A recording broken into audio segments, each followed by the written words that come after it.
we go. Hold on. Mic is not up all the way. There we go. How's the mic now? Mic is good. Camera's a little crooked. Looks a little crooked. Tilt it just a little bit that way. All right. That's going to be good. We're fine.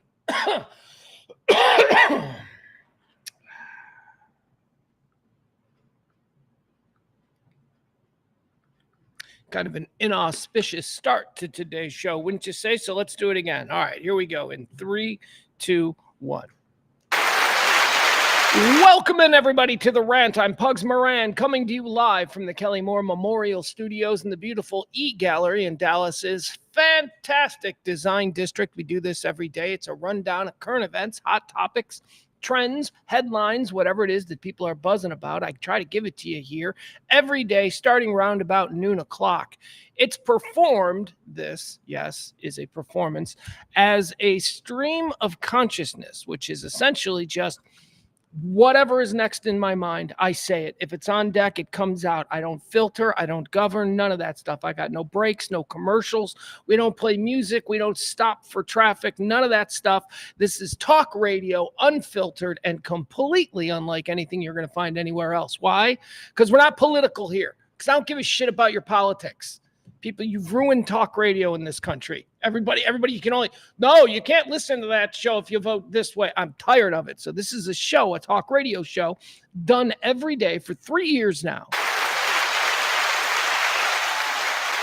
3 years now here on the RadioMisfits.com network. 3 years we've been doing this kind of talk radio, and you people are the reason we keep going.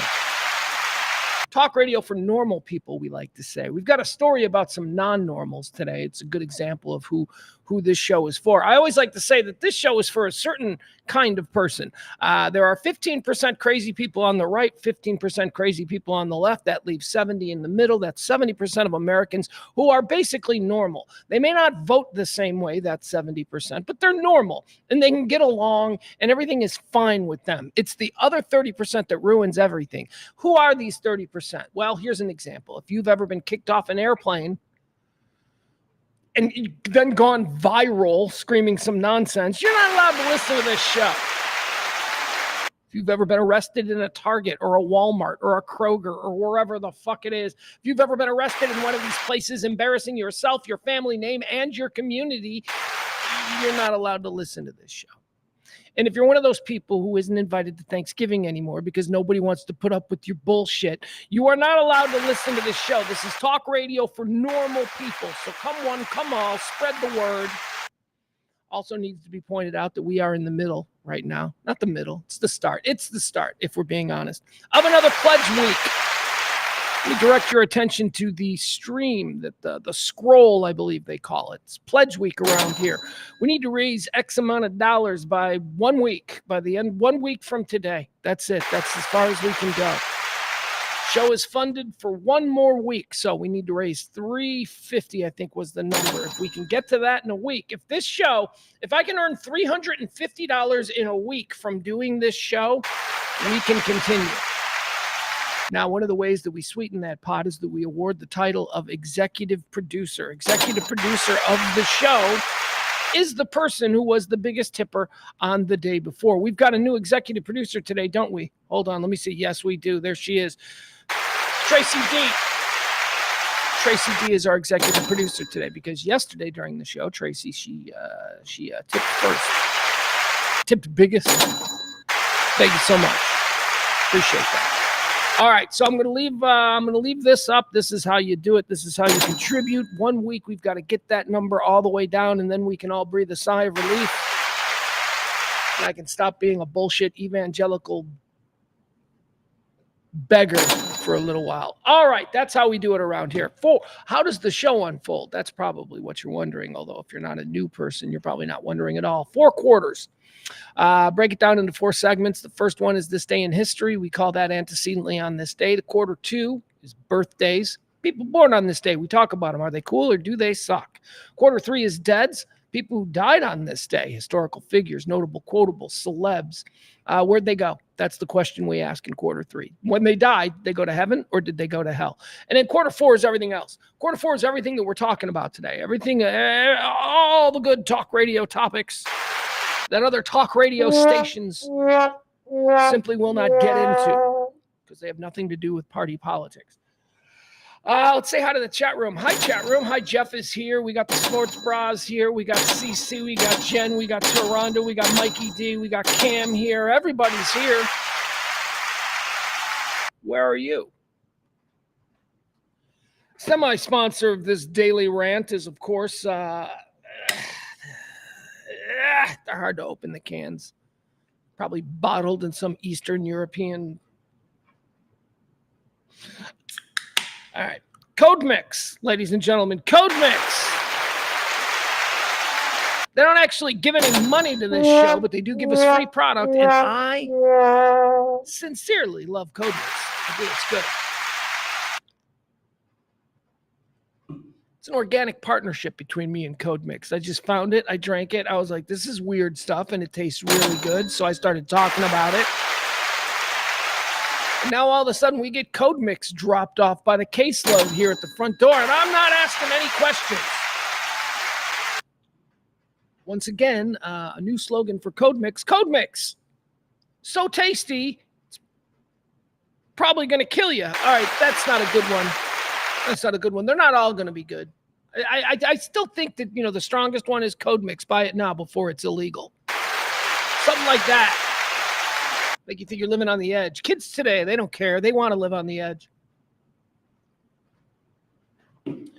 Code Mix. Thank you, folks. Let's see.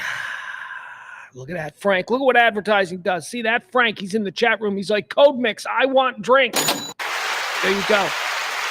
Get out there, Frankie. Get yourself some Code Mix. It's good. It's probably better with alcohol, but I don't know. I don't drink much alcohol these days. What are we doing around here? Small talk segment. What do I have to talk about here in the small talk segment? I got nothing. All right, there you go. All right, that's going to do it for small talk. Should we just get into the show? Should we just get started with the rant? Should we just get warmed up? Should we just go for it? I think we should. Why not? All right, ladies and gentlemen, welcome into the rant. I am Pugs Moran. As I say, we do this show every day, Monday through Friday, round about this time from the Kelly Moore Memorial Studios in the beautiful E-Gallery on RadioMisfits.com. It is the rant for the 30th day of October. That's Jesus. Of course, October. 2024 is the year. It is the 304th day of the year. 304 days have passed in 2024. There are 62 remaining. So as we like to say around here, get those New Year's Eve plans started. Okay, here we go. Quarter 1, antecedently on this day. This is where we take a look back at the events that have helped shape our understanding of this day. It is a fancy way of saying this day in history, or previously on October the 30th. Previously on October the 30th, in the year of our Lord, 1938, Orson Welles broadcasts a radio adaptation of H.G. Wells' The War of the Worlds, causing a massive panic in some of the audience listening in the United States. I love this. I love Orson Welles and the Mercury Radio Theater's rendition of War of the Worlds. Oh, it is so great. But I love radio drama. I'm just waiting for that to become a thing because I want to be involved in that radio drama. I love that. My son and I know that it's not just a thing. Oh, because you're old. Dude, I didn't grow up in the 1930s. I didn't grow up listening to radio drama. No, my son and I listen to this thing all the time when we're trying to crash out. It's on YouTube. It's the old CBS Radio Mystery Theater. And they're just like these little stories. And you start listening to them, and you never get to the end of them. You fall asleep 15 minutes in. But that's why it's magical. Magical. And the next morning, you're like, how far did you get into this story? And then he's like, I got to the part where they were in the garden, and then the statue came alive. And I'm like, oh, yeah. Okay, I got a little bit further than that. Anyway, radio used to be that. There was no TV. So your episodic television, your serial storytelling was all done on the radio. And Orson Welles was like this 15-year-old. He's like a 15-year-old. Actually, I think he was 20. But he was still a young kid, man. And he was like directing the CBS Radio Mercury Players And he decided on Halloween Eve he would do a bit where aliens landed in New Jersey, and they would do it like breaking news, thus fooling the audience. This is something that we're all pretty akin to now. Fake news, parody news, satire. Americans didn't know what to make of it. A lot of stupid people jumped out of buildings. People died because they thought aliens were real. Nobody thought to turn the channel to see if maybe another channel is like covering this as well. No, they all just stayed put and listened to, well, we were ignorant. We were ignorant. It's not their fault. Communications and mass media.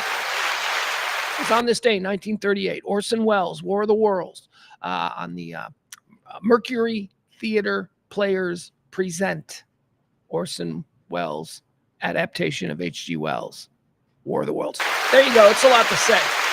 Antecedently on this day in the year 1944, during the Holocaust, so this is going to be up-tempo, Anne and Margaret Frank are deported from Auschwitz to the Bergen-Belsen concentration camp, where they die from disease the following year. All right, there you go. Antecedently on this day in 1945, Jackie Robinson of the Kansas City Monarchs signs a contract for the Brooklyn Dodgers, breaking the baseball color line. Hey, hey! How exciting. Jeff says actually only a few people got freaked out by it. All right. Apparently Jeff was there. I don't know how you quantify or how you actually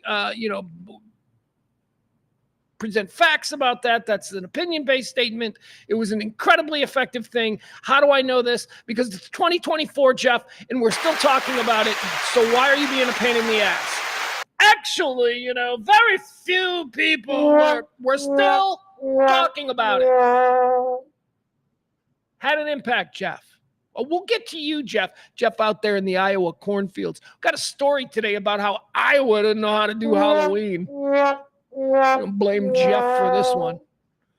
All right, let's keep going. Jackie Robinson breaks the color barrier. Good for him. That was on this day in 1945. On this day in 1985, the Space Shuttle Challenger lifts off for mission STS-61A. Its final successful mission. Oh my God, the way that's worded. Ominous, right? Like that's worded like if you're really reading it and not just glancing over, you're really reading it, that's a pretty ominous statement. It was on this day in 1985, the Space Shuttle Challenger lifts off for mission STS-61A, its final successful mission. What do you mean successful? Because it blew up, of course. It blew up on the next mission. 1985, Space Shuttle Challenger, finally. Or not finally. Well, yeah, it was its final mission. All right, let's keep going now. Quarter two, let's move into birthdays. Let's talk about some people who were born on this day. Let's decide whether or not we think they're cool enough or deserving of a happy birthday. Or just a go kick rocks loser, we don't like you. Born on this day in the year 1735, a great American, John Adams. Second president of these here United States, John Adams. Happy birthday, John Adams. There you go. Born on this day in 1936, Dick Vermeil, American football player and coach. Here's what sucks about me. This dude was born in 1936. This dude is getting up there in age. Dude was born in 1936, and I'm old enough now, apparently, to remember when Dick Vermeil was the young, hot, he's going to innovate football. Man, Dick Vermeil, born on this day in 1936. Born on this day in 1939, Grace Slick, American singer, songwriter, and model. Don't model? What? Grace Slick ain't hot. Well, I guess that's not a prerequisite to be a model. Can be a weird looking model. There's a whole bunch of models who are weird looking. And now this isn't the case with Grace Slick because she probably was a real model. But now anybody can be a model. It's like, I'm dating a model. What does that mean exactly? She's got a page on Instagram. That's not a model. It's not a model. It was bad enough like 15, 20 years ago when it was like bikini models. Like, I'm a model. Like, what? You walk around and hand out free beers at bars. You're not a model. I mean, kinda, but you give off a different kind of, when you say it that way, you make people think, oh, might I have seen you on the runways of Paris, Milan? No. Anyway, there you have it. Grace Slick, born on this day in 1939. She's cool. Happy birthday, Grace Slick. Born on this day in the year 1945, an American actor, comedian, director, producer. I just call him a goddamn American icon. What? Hold on a second.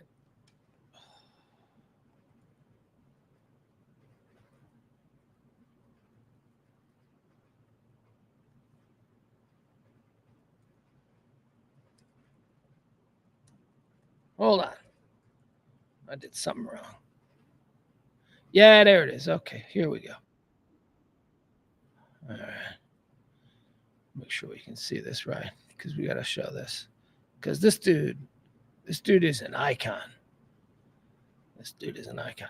Ladies and gentlemen, it's Henry Winkler's birthday, the Fonz. Now, I love the Fonz. And why are we looking at a blue screen here? Don't worry, it's not your computer, it's mine. Fonz, here we go. Remember this? Fonzie jumping the shark. That I love that term, jumping the shark, is it's used ubiquitously. It's used to connote any kind of situation that is no longer fun, that is no longer good. This is not good. This started out good, but it is no longer good. Jumping the shark comes from an episode of Happy Days. Henry Winkler, our birthday boy, played Fonzie, played Arthur Fonzarelli, the coolest guy on the planet. He was the biggest star on TV. I mean, he was, to me, I was like 6, 7, 8 years old. He was like God. Fonzie was like the coolest thing ever. I mean, crazy. Anyway, so there was an episode of Happy Days, probably around season 6, 7, 8, something like that, where they went out to Hollywood. Here's the context for Fonzie jumping the shark. Do you guys remember this? And I think this is the context. You might correct me, but I think this is it. So they go out to Hollywood because a casting director in Milwaukee discovers the Fonz and thinks this is the new James Dean. So they bring the Fonz out to Hollywood for screen tests and whatnot. And of course, because it's a TV show, Fonz can't go by himself. He's got to bring the entire Cunningham family, the entire Arnold's drive-in family. He's got to bring them all. So they all go out for a special Happy Days episode where they go out to Hollywood and Fonzie tries to become a movie star. Now, what ends up happening is while they're out there, guess who gets discovered instead? Richie Cunningham. Richie Cunningham is discovered by casting directors and they stop paying attention to Fonzie. So Fonzie gets a little bit, jealous. So Fonzie decides that he's got to do something to make himself cool again. So here we go. This is what happened. This was Fonzie jumping the shark. Apparently somebody said, Fonzie, you can't jump that shark. And he said, yes, I can. And so it was an entire episode of Happy Days. And now it's a part of the American vocabulary.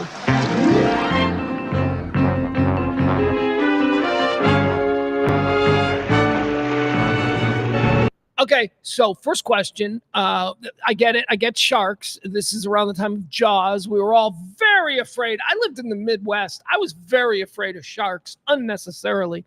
But also, why is Fonzie wearing a leather jacket? Why is he still wearing a leather jacket?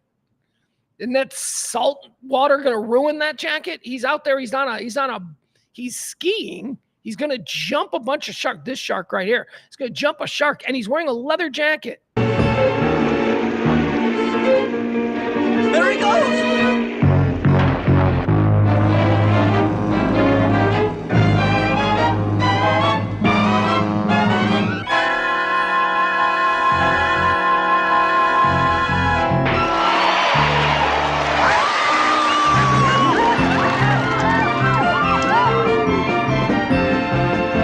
Fonzie's not even wet. There it is, jumping the shark.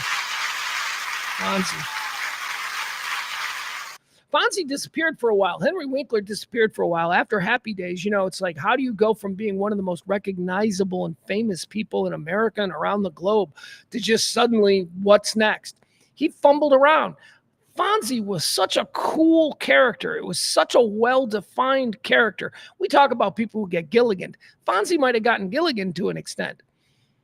But the problem or the difference with Henry Winkler and the portrayal of Fonzie is that he was completely different than Fonzie. It turned out that Henry Winkler was kind of a dork, kind of a nerd, kind of the total opposite of what Fonzie represented.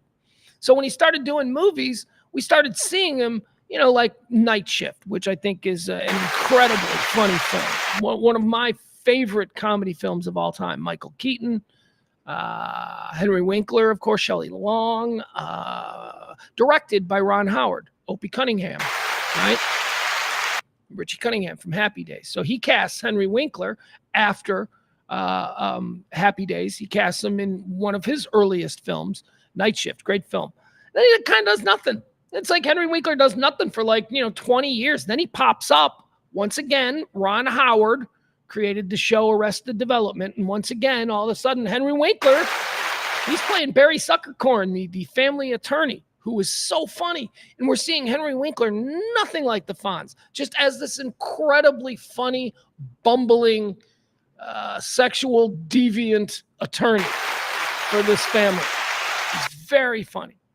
And then Barry. I don't know if anybody watched Barry. Henry Winkler had a whole nother career on HBO. HBO's Barry. Henry Winkler is an icon. God love him. Seems like such a kind and gentle man. Just what a great guy. Happy birthday. So yes, we are wishing a happy birthday to Henry Winkler. Born on this day in 1945. Born on this day in 1947. Kind of a pretentious name. I think it's kind of a pretentious name, but he didn't get much love, so we're gonna shout him out here. Born on this day in 1947, Timothy B. Schmidt. Timothy B. Schmidt. Who's he? People are like, who's Timothy B. Schmidt? Timothy B. Schmidt is a very important member of two very important bands that were both abandoned by a guy named Randy Meisner. I don't know if you know who Randy Meisner is. Randy Meisner is an iconic American singer-songwriter, member of the Eagles. Randy Meisner was a founding member of the band Poco. Remember Poco? And then Randy Meisner left Poco to go be in the Eagles, and then they replaced Randy Meisner and Poco with our birthday boy, Timothy B. Schmidt. And now Poco's still trucking along, and now Randy Meisner's over in the Eagles, but then Randy Meisner decides he doesn't want to be in the Eagles anymore, so Randy Meisner leaves the Eagles, and he's replaced in the Eagles by Poco bass player Timothy B. Schmidt, our birthday guy. Timothy B. Schmidt, a girl once told me, was the hottest Eagle. I've never really, think about that. Did you ever think maybe if you're a girl, you would. But as a dude, have you ever thought okay, who's the hottest Eagle? As a dude, as a straight heterosexual guy, just if you're okay, your job today is determined for a marketing campaign. Who the most attractive Eagle is. Could you do it? I'd never thought about that. I'm they're all kind of weird looking, right? But no, she pointed out that Timothy B. Schmidt was actually very handsome. And I'm okay, I guess I can see that. He also has a real high singing voice. Sang a number of Eagles songs. He had a hit. What was his big hit with the Eagles? It's like, and it doesn't sound like the Eagles. I don't think people think it's the Eagles. I think people just think that's a one-hit wonder band from the 70s, but it's not. It's the Eagles. What is the Timothy B. Schmidt? I can't tell you why. That's it. That's all I can do of Timothy B. Schmidt, but that's the song. I can't tell you why. That's it. Timothy B. Schmidt, Eagle, Poco, born on this day in 1947. And as a girl once told me, the most fuckable member of the Eagles. I think it was Kelly, honestly, now that I'm thinking about it. I think it was Kelly who had that position. Not antecedently, born on this day in 1961, very funny comedian, the great Larry Wilmore. Love Larry Wilmore.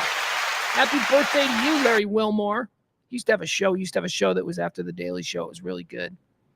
Didn't last very long. It's too bad because it was great. Larry Wilmore, born on this day in 1961. Born on this day in 1965, Gavin Rosdale. Bush. Got a machine head. Is the next line in Machine Head? Because if it is, I want it to be the next line. I could look this up. I could look up the lyrics to Machine Head. But when I hear Machine Head, I want to sing, got a machine head, better than the rest. And I'm not sure better than the rest is the line there. I hope it is, because that's a funny line. Dude, everybody else is normal, but he, for some reason, has a fucked up machine head, and he's trying to justify it because he's real self-conscious about it. It's got a machine head. It's better than the rest. No, it's not. It's a machine head. I don't know. I like Gavin Rosdale. There he goes. Happy birthday. Born on this day in 1965, Gavin Rosdale. Born on this day in 1969, or so I'm informed, it's Snow's birthday. Remember Snow? Informer, He was America gave the world Vanilla Ice, and I guess Canada said, hold my Molson, because he was sort of like the Canadian Vanilla Ice. Get it? Snow. Because Canada's got snow. All right, he was born on this day, snow, 1969. Born on this day in 1981, a gal that's just kind of been hiding in the shadows. We ain't seen a lot about her. It's too bad. I like her. Look, shut up, man. You're allowed to have, everybody's not the same, okay? Give a happy birthday to the lovely, very dignified. How can you say that when she, oh, shut up. The only Trump I think I'd consider voting for, Ivanka Trump. Ivanka celebrating a birthday today, born on this day in 1981. All I'm saying is she's not. I don't think she's entirely like. I'm just saying, how I feel about Trump. Don't like that guy. Haven't liked that guy since the 80s. I've always thought he was kind of a joke. Don't get it. Some of you people think that he's the second coming. Good for you. But I'm also not one of these people that hate everything about everything that has anything to do with it. Happy birthday, Ivanka. You're a lovely woman. You're probably the best thing that your father ever did. Maybe. I don't know. We'll see. She seems fine. Stop it. But she did this and did that. I don't know what she did, what she didn't do. You know what I do know? I know that when she gets on camera and in front of a microphone, she doesn't shit the bed and she doesn't act like an asshole. Okay? That's what I'm judging her on. Ivanka Trump having a birthday today. Born on this day in 1981. Born on this day in 1987, Ashley Graham. You guys know who Ashley Graham is? I have always referred to Ashley Graham, and I mean this positively, as Fat Cindy Crawford. She's like the plus-sized model. Look at her. This plus-sized model who I think, I don't know if she's like solely responsible for it, but we have seen in my lifetime, we have seen so let's just keep it to my lifetime. So let's say like 70s, 80s, 90s, right? 2000s, I guess. I suppose we'll consider modern times. We've seen a radical change in what society deems attractive in the female form. A radical change. And I know it's still, you still got a lot further to go, and it's not. It used to be like when I was little in the 70s, the acceptable and desired female frame was rail skinny, no boobs, flat butt, tall, thin, straight hair, everything rail skinny. Then aerobics came in, and then they kind of taught us a lot about the body and how you could shape the body. And then a new form in the 80s, I call it the post-aerobics bodies came in. It also coincided with the introduction and popularization of the breast implant. So you had a completely different kind of body that was deemed attractive in the 1980s. That would be like the hard body. Remember the hard body called because it's worked out. Now we've got Nautilus machines. Like people are actually working on specific bones. So now you got a different kind of body. Still thin. You're not allowed to have any extra weight on you. But if you do have extra weight, you need to turn it into muscle, or you need to get the breast implants. So that was the 80s. Then in the 90s, we had this sort of resurgence of what was popular again in the 60s and 70s with the Twiggy model look, except we just called it heroin chic. Became a whole new thing where the sicker and closer to death from AIDS or some crack addiction, the closer to that you looked, it seemed to be what people were lusting after. It became like, the new look.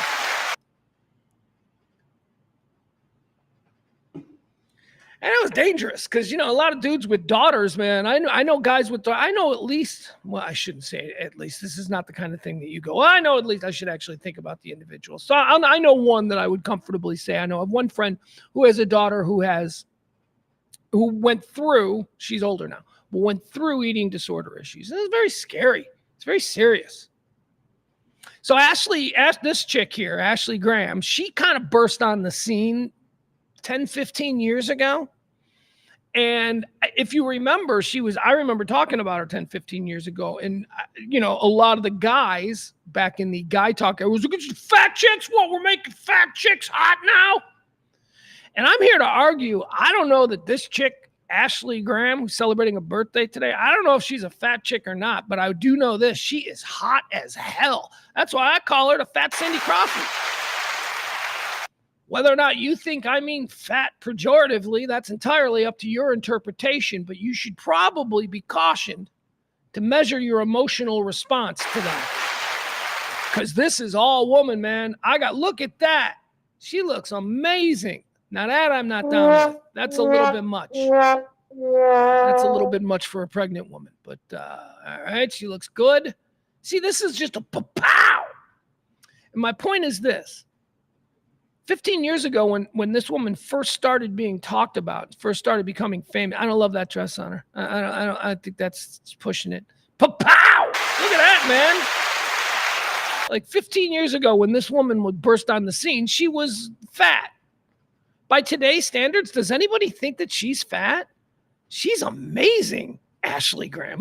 Tell me, come on, seriously. You know what I mean? Cindy Crawford. She's even got this little speck right here. She looks like Cindy Crawford. It's just she's not a size 0. Anyway, there you go. Ashley Graham. She is gorgeous. And I do not think she's fat. And I wonder, I guess the whole point of this is, I don't think she's fat. But I wonder if in 1995 I would have. In 1995, would I have been, because apparently, at least as far as I'm concerned, what I deem, and you have no control over it. You don't have any control over what you find attractive or not. It just happens. It's just one day you're like, yeah, I find that. So I'm not going to apologize to it. But I do honestly think that maybe in 1995, I would have looked at that differently than I do in 2024. And I have to now ask, is that indicative of a larger change? And I believe, yes, it is. Ashley Graham, born on this day in 1987, celebrating a birthday. She's hot. Should all be so lucky. She's fat. Nobody is calling her. Nobody would kick that woman out of bed. That is, first of all, it looks like it's going to be a warm bed. It's going to be a warm bed. All right, let's move into the deads. These are people who've died on this day, people who've passed away on this particular day. We decide whether or not they went to heaven or hell, based on nothing more than off the top understanding of who they were as individuals. Dead on this day in 2000, Steve Allen. Steve Allen, ladies and gentlemen. Steve Allen was ultimately a dumb fuck, but he was also a genius. Steve Allen invented the Tonight Show. Everything that we think, the whole thing, here we are a million years later. When we close our eyes and go, talk show, picture one. What we picture is a desk and a dude at a desk and a couch and people on a couch. That's Steve Allen. Steve Allen invented all of that stuff. Early days of TV, first hosted the Tonight Show. He's up there. He's killing it. And of course he's killing it. By today's standards, the shows were probably terrible. But back then, remember, 18 people in the country had televisions. And, the entire community would come over to someone's living room to watch TV. Anyway, he had a big audience. He was big. He invented everything that we take for granted now as far as late night talk shows go, Steve Allen. And then he thought to himself, he went, well, people kind of like me on this stupid little side hustle I got going TV. But I need to go back where my bread is buttered. And that is, of course, musical theater or whatever. Anyway, Steve Allen's an icon. He invented TV. He walked away from the Tonight Show. He handed it over to Jack Paar. Jack Paar would also walk away from it.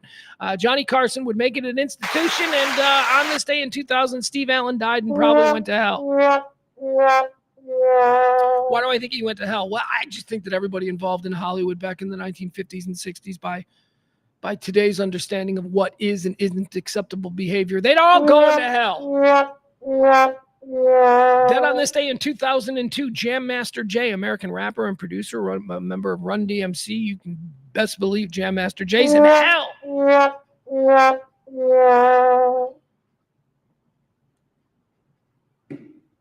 Whole bunch of documentaries on the Jam Master Jay situation. Whole bunch of them. I think I've seen a few of them. I don't know. Still don't know exactly what happened there, other than I think that guy was involved in some pretty shady stuff, and that's why, although he died on this day in 2002, he went immediately to hell. Dead on this day in 2015. All right, here we go. Here's a big one. Did everybody go to hell? Steve Allen went to hell. Yeah, dead on this day. Jam Master Jay went to hell. Dead on this day. All right, that's going to be him. This guy is definitely not going to hell. You know why? Because dead on this day, year of our Lord, what was it, 20? We'll pull his picture up. I'll show him to you first. Look at this. Look at this son of a bitch.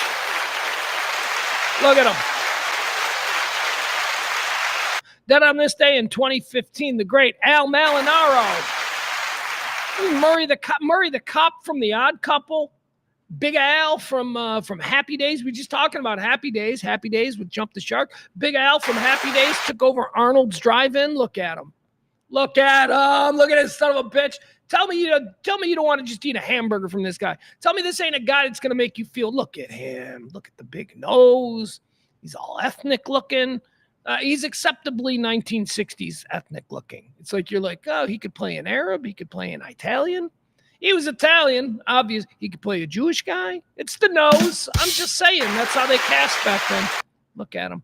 All right, Big Al, where do you think he's going? You better damn well believe it. He's going to heaven. Al Molinaro. Look, Arnold was a very popular character. And when Arnold was replaced by the new guy, I'm just saying, those were big shoes to fill. And I think Al did an admirable job of filling the shoes of Arnold. Adam Reyna calls her the fat Cindy Crawford. He spells it P-H. Whatever, man. I prefer that over the actual Cindy Crawford. As women get older, as women get older, you want them to be a little bit squishy. Because they're nothing grosser. Have you ever seen these old women? I know an older woman. I know a woman who's in her like late 60s. And she's in really good shape. Like she's like super skinny, and she like works out and power walks and all this kind of stuff. And it's like when you see her arms, they're like, nah, man. Nah, I think when you're older, you need a little bit padding. A woman needs to be a little bit more rounded. Cindy Crawford's too skinny. Is that Ashley Graham? Like I say, man, I look at her and I think that's a warm bed. That bed is gonna be warm.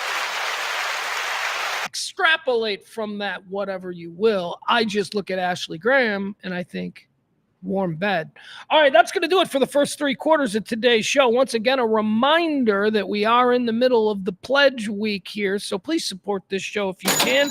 We've got 1 week to raise $350. We'll keep a running total, and we'll be thanking those of you who help along the way. 1 week. Let's move into quarter 4. This is where we get into all the hot topics, current events, and all the things that people are talking about today. One quick little warning. I am going to possibly need to step away here briefly, again, just for like 45 seconds. Just to handle a little something there at the front door. Hasn't occurred yet. Could occur at any moment, and I'm going to have to step away. So if you grant me that luxury, I promise to give you a 100% passion-delivered rant for the next 2 hours. We don't have to do that just yet. So why don't we get started here? Okay, let's see here. Moving into quarter 4. These are all the big topics that people are talking about. What do we want to get into here? What's the first one? Israel. All right. Israel. I don't know what to tell you about Israel. There ain't nothing to report. World War III probably not going to start. It looks like diplomacy works. We don't get the cool TV show with things blowing up where we're like, you see that blow up? We don't get to do that. But ultimately, this is the better result. Looks like diplomacy is working. So there we go. There's our Israel update for today as I'm going to move the clock back. I was at like 1 minute to midnight as far as, our Here Comes World War III. I'm going to move the clock back. We're like at 5 minutes to midnight now, I think. I think we're at 5 minutes. I think we don't even know. Here's where we are. We don't even know whose turn it is, right? Because this has really just been waiting for people to take their turns. Israel takes their turn against Hezbollah. Hezbollah responds. Israel takes a shot at Iran. And we wait for Iran to respond. And then Iran responded. And then we were just waiting for Israel to respond to that. Okay, so I guess Iran's up. Iran's up.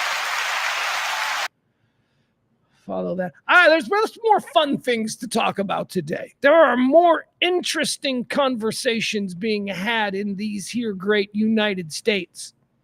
I think worrying about how close we are to World War III beginning, like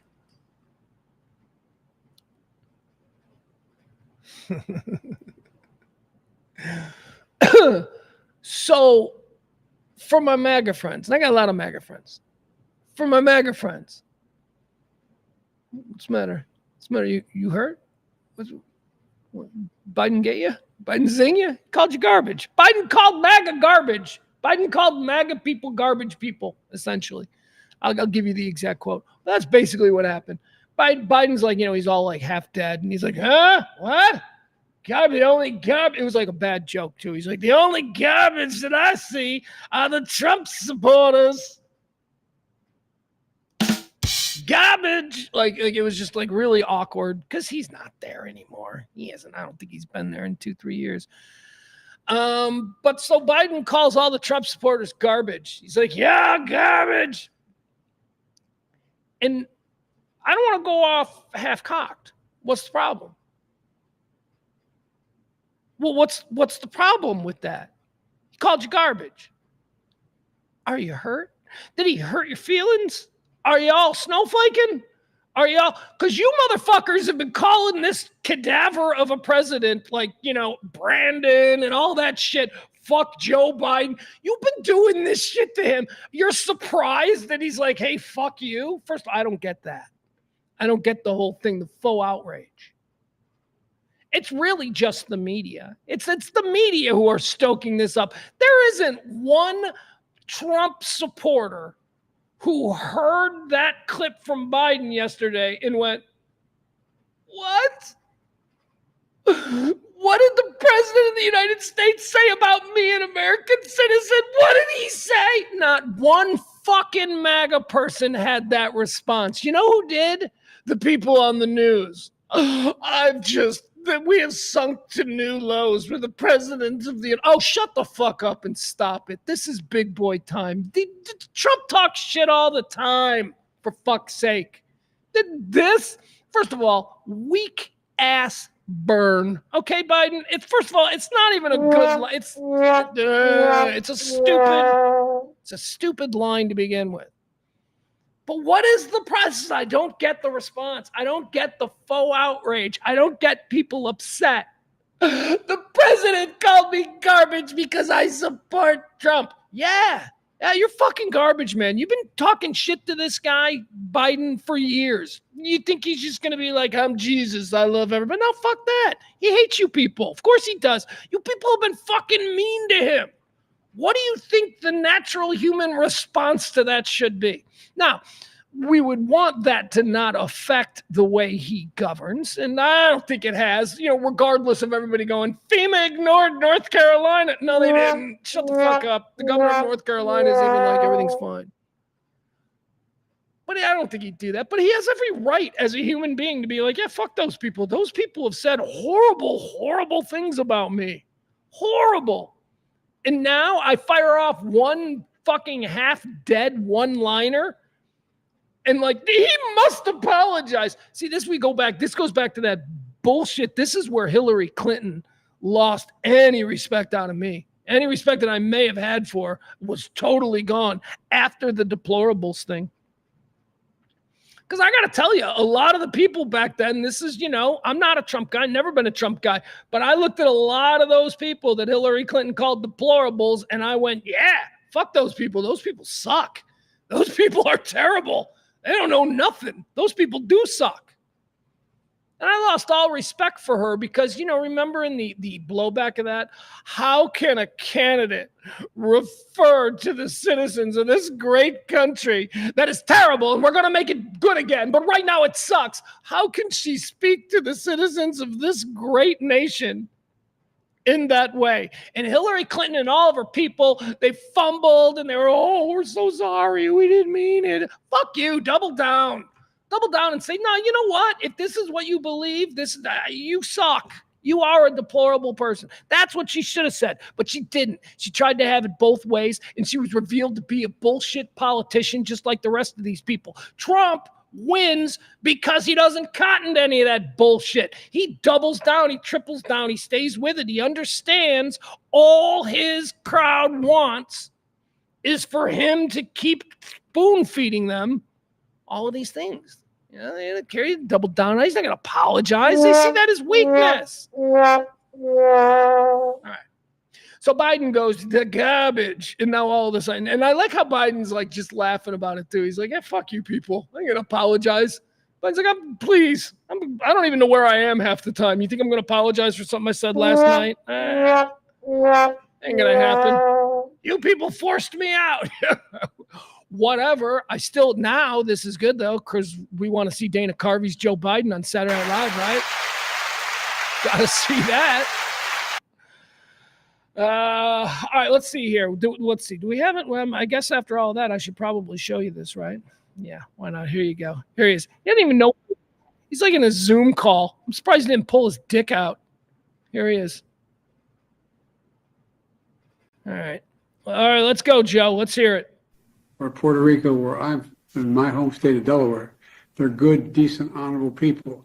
The only garbage I see floating out there is his supporters. His demonization of Tina is unconscionable, and it's un-American.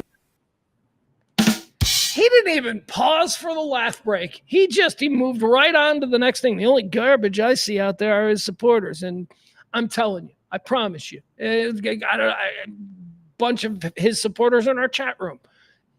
None of you people lost a wink of sleep last night because the president of the United States called you garbage. You didn't. It's not how you react. You're being told that that's how you need to react by people who are just trying to gin up a narrative. And that's what happens every goddamn day in this country. There's a new narrative being ginned up. You weren't offended by it. On a purely intellectual and objective level, you're like, yeah, he probably hates us. We fucking hate him. Why wouldn't he hate us? I mean, you understand that, okay? You people root for sports teams. When fans of the other team talk shit about you, you don't cry. This isn't heartbreaking to you. It's just another example of how we're all being ginned up. This is a non-story. All right, let's keep going. Aubrey Plaza has inserted herself into the whole Puerto Rican thing. Did you know Aubrey Plaza was Puerto Rican? I think I did. But again, I was like, oh, yeah, that's right. I think she is Puerto Rican. Audrey. It needs to be pointed out, Aubrey Plaza, just before we play this, okay? I just need you all to know, and I need you all to understand this. Aubrey Plaza can do no wrong. She can do no wrong. I'm one of these weird Aubrey Plaza cultists. I'm not big about it. Like, I don't have posters of her in my room or anything. But like anything she does, I will stop and I'll be like, okay, what's Aubrey Plaza getting into? I think she's brilliant. I think she's brilliantly funny. I think that she's just got the coolest energy, and she's just like a badass. You know, she kind of has energy like, what's this actress's name? Mary Louise Parker. Do you remember Mary Louise Parker? I think she was on Weeds. She played Nancy Botwin. Anyway, as an actress, her and Aubrey Plaza have the same kind of disassociated, not really in the moment, you know, distracted by something else that's going on inside your head, but still paying attention. I don't know. Anyway, Aubrey Plaza is brilliant. I love her style. I love her energy. I love the way it's easy to just, say she's a goth kid. No, she's not. She's not. That's maybe the base for where her character grew from, but she's disassociative with her acting, which is just what I love. Anyway, so she's Puerto Rican. And remember Tony Hinchcliffe, who I also love. Tony Hinchcliffe, very funny, very mean, very, how would I say it? I almost said very racist, but he's not. I don't believe he's racist. He's, he pulls no punches. He makes fun of everybody. How's that? There you go. Not so much white people, though. If I'm being honest, I don't know that Tony Hinchcliffe makes fun of white people. His whole brand is that it's interesting because he's a white person who is saying things that would otherwise be racist, but they're kind of true. Like in Kill Tony, which is his podcast, when he tears apart a black comedian, and he's not lying. I don't know. Anyway, Tony Hinchcliffe got up at the Madison Square Garden rally that Trump had over the weekend, and he did his Tony Hinchcliffe stuff. He did his jokes. He did his shocking, roast humor. And he took some shots at Puerto Ricans, as we've already covered with Joe Biden. He said that there's an island of garbage floating in the Caribbean, and I think it's called Puerto Rico. All right, there's the joke. That's Tony Hinchcliffe humor. That's what you sign up for when you bring him in. I don't know people are shocked by this.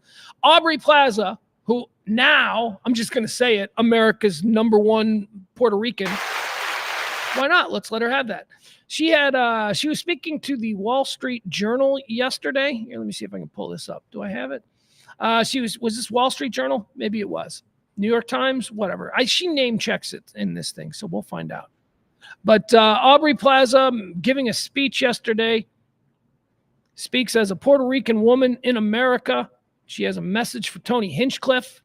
I don't know if it's directly for him, but look, long story short, it's Aubrey Plaza, and she's going to get time to say whatever she wants on this show. Here we go. Puerto Rican woman. I just wanted to very quickly respond to the racist joke that was made at that Trump rally about Puerto Rico, where most of my family is from. Thankfully, my sweet abuelita wasn't here to hear that. Can I just point one thing out that I kind of noticed in this that I think is maybe a little performative, but that's okay. She's a performer. She's an actress. She's a theater girl. She's a drama geek. I had never, ever, in all of my years of admiring the talents of Aubrey Plaza, I have never heard her speak with what I would consider to be a Latino accent until right now. Right now. And it's not just on, her abuelita. It's not just on her pronunciation of that word. Listen to the way she's talking. She's kind of talking. She's like, I can't do it because I'm a middle-aged white man. If I do it, it's racist. But she is speaking with an affectation, a tone, possibly even an accent that I don't believe I've ever heard her use before. It's not a problem. I am simply observing that I've never heard her be so obviously Latino before. And again, not a problem. I love her. Very quickly respond to the racist joke that was made at that Trump rally about Puerto Rico, where most of my family is from. That, where most of my family is from. I can't do it because I'm a white guy. Where most of my family is from. I mean, come on. I'm here in Cheech and Chong. I don't think I've ever heard that before from Aubrey Plaza, but just, look at her. Thankfully, Trump to very quickly respond to the racist joke that was made at that Trump rally about Puerto Rico, where most of my family is from. Thankfully, my sweet abuelita wasn't here to hear that. Disgusting remark, but if she was alive today, I think she would say, Tony Hinchcliffe, go f*** yourself. And yes, the Wall Street Journal can quote me on that. All right, there you have it. Aubrey Plaza. She is a delight, ladies and gentlemen. Just a delight. Throwing down and getting involved in the whole Tony Hinchcliffe thing. I'm telling you, Tony Hinchcliffe is funny. He's funny. Separate the art from the artist. If you got a problem with him even appearing at a Trump rally, as I say, separate the art from the artist. I want to point out Al in the chat room. I think he says that Tony Hinchcliffe is like Bill Burr. I got to push back on that. No, he's not. No, he's not. Bill Burr is a very different. Bill Burr is an outrage comic. The core of what Bill Burr's entire voice is, his comedic voice, the core is that he's at his wit's end. Think Lewis Black, very similar kind of. Bill Burr is at his funniest when he's ranting about something, that whole thing. So he's an outrage comic. Tony Hinchcliffe is a different kind of comic. He's not outraged. He's being judgmental. Tony, he's the guy in the corner. He's the wallflower, the nerdy kid who's making fun of the cool kids, the jocks. That's different than what Bill Burr is. Also, just on a pure talent level, I don't think there's any comparison. I think Bill Burr is far gooder. I swear to God, I almost just said far gooder, ladies and gentlemen. I think Bill Burr is far gooder than Tony Hinchcliffe. But I like Tony Hinchcliffe. I think Tony Hinchcliffe is funny too. Al says, I agree. Bill is funnier, but we know Tony's humor. Yeah. Barney says this has got to be about the lovely Aubrey Plaza. Watch your mouth, Barney. Here's what Barney says. Barney says, she sounds like the drunk girl at a party you wish you hadn't started a conversation with. I do not see any situation where I would regret starting a conversation with a girl like Aubrey Plaza. I just don't agree with you on that one. I do love the Cecily Strong throwback. Cecily Strong, remember her? She was so great on Saturday Night Live. What happened to her? She's sexy. She said there's something very sexy and appealing about Cecily Strong. She used to do one of her characters was drunk girl you started a conversation with. It was so funny. I think I like Cecily Strong because she got kicked out of Chicago Catholic school for selling weed to other Catholic school girls, and I just think that's hot. All right. Adam says that Bill Burr is best at digging a hole and pulling himself out by making fun of his own shortcomings. Yeah, that's a great example.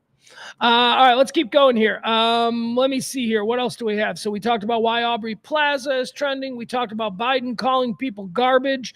Supreme Court. All right, Supreme Court has decided in favor of an ongoing Virginia vote purge. Apparently, they're throwing out a bunch of votes in Virginia for various reasons.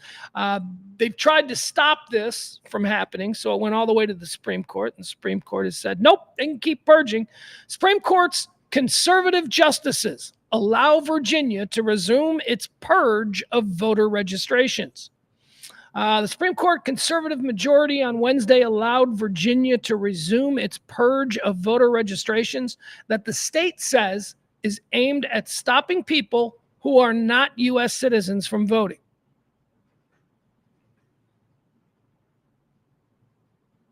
I love that turn of phrase because if you're not a U.S. citizen, you can't vote. I don't know if people know that. Like, I think people think that like a dude from France can get off a plane on election day, walk into a polling place and go, give me my ballot. That's not how it works. But if you were running a scam where you were trying to get non-citizens votes, you could do that. That you can do. So, see, it's complicated. It's not just, it's more than just, I'm all for that. If you can uncover some bullshit voting schemes where you know that these people who are registered to vote aren't real people and therefore should not be allowed ballots, if you can prove that, then who would be against that? But this idea, I just always push back. There's two things that are very popular among stupid people. And with all due respect, if you're one of these stupid people, I do apologize for any insult you take at this. But come on, man! One of them is the idea that that French guy can get off a plane on election day and walk in and just be handed a ballot and allowed to vote. There are people who think that. The other thing is like this, like 9th month abortion. Like I hear a lot of people talk about this. Well, the Democrats, they want abortion in the 9th. I'm like, that's not legal anywhere. Never has been. That's like a completely made up scenario. Well, your doctors in California, they decide, if the woman is like, I don't want it after all, they smash its head with a hammer. Like these things that are going around that people believe. I don't know, whatever. The Supreme Court, this is what the Supreme Court is for, people. I don't know who's upset about this ruling, people on the right, people on the left. I don't care. I don't play that game. But this is what the Supreme Court is for these kinds of situations. And I still have trust in the institutions. The Supreme Court is awful. I don't know. They seem to have gotten a lot of big things right over the years. I don't know of any decision in the past 20 years that the Supreme Court, and specifically the Roberts Court, I think the Roberts Court has been pretty damn good.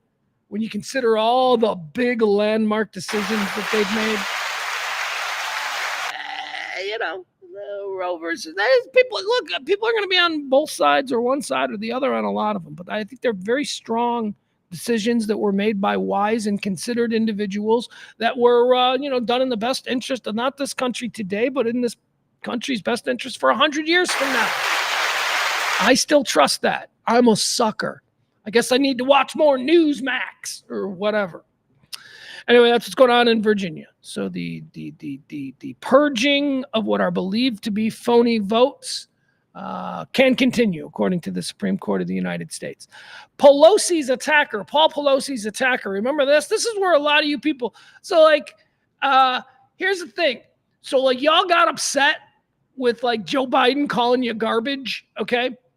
So if you were one of the people who in the days after Paul Pelosi was attacked by that fucking weirdo, if you were one of the people that was they were gay lovers and you promoted all that, you're who Biden was talking about. You're one of the garbage people. This is an old fucking man who got attacked in his house and you turned it into a political fucking roast. Hey, he was in his underwear. Something was going on there. Fuck you, man. I mean, look, if that's who you are, cool. That's fine. I got a lot of friends who are that. I got buddies who are he was a gay prostitute, right? But my buddies can take it when somebody goes, you're fucking garbage for thinking that way. And they're yeah, I am, I guess. Whatever. So, Biden was talking about you. The people who, when Paul Pelosi was attacked by a hammer by some wackadoo, you guys thought that was great. You're garbage. You're garbage, and you have to be okay with that. You can try and not be garbage. That's a choice, but you don't have to not be garbage. You can just keep being you. You're fine. But you are garbage. So that guy who broke into former Speaker of the House, Nancy Pelosi's home there in San Francisco and beat the fuck out of her old man husband with a hammer. Such a weird story. He was a prostitute. No, he wasn't. Where'd that story go? What happened? Well, it's been covered up because of the trilateral commission. Oh, shut the fuck up. So that guy ain't got time for your nonsense.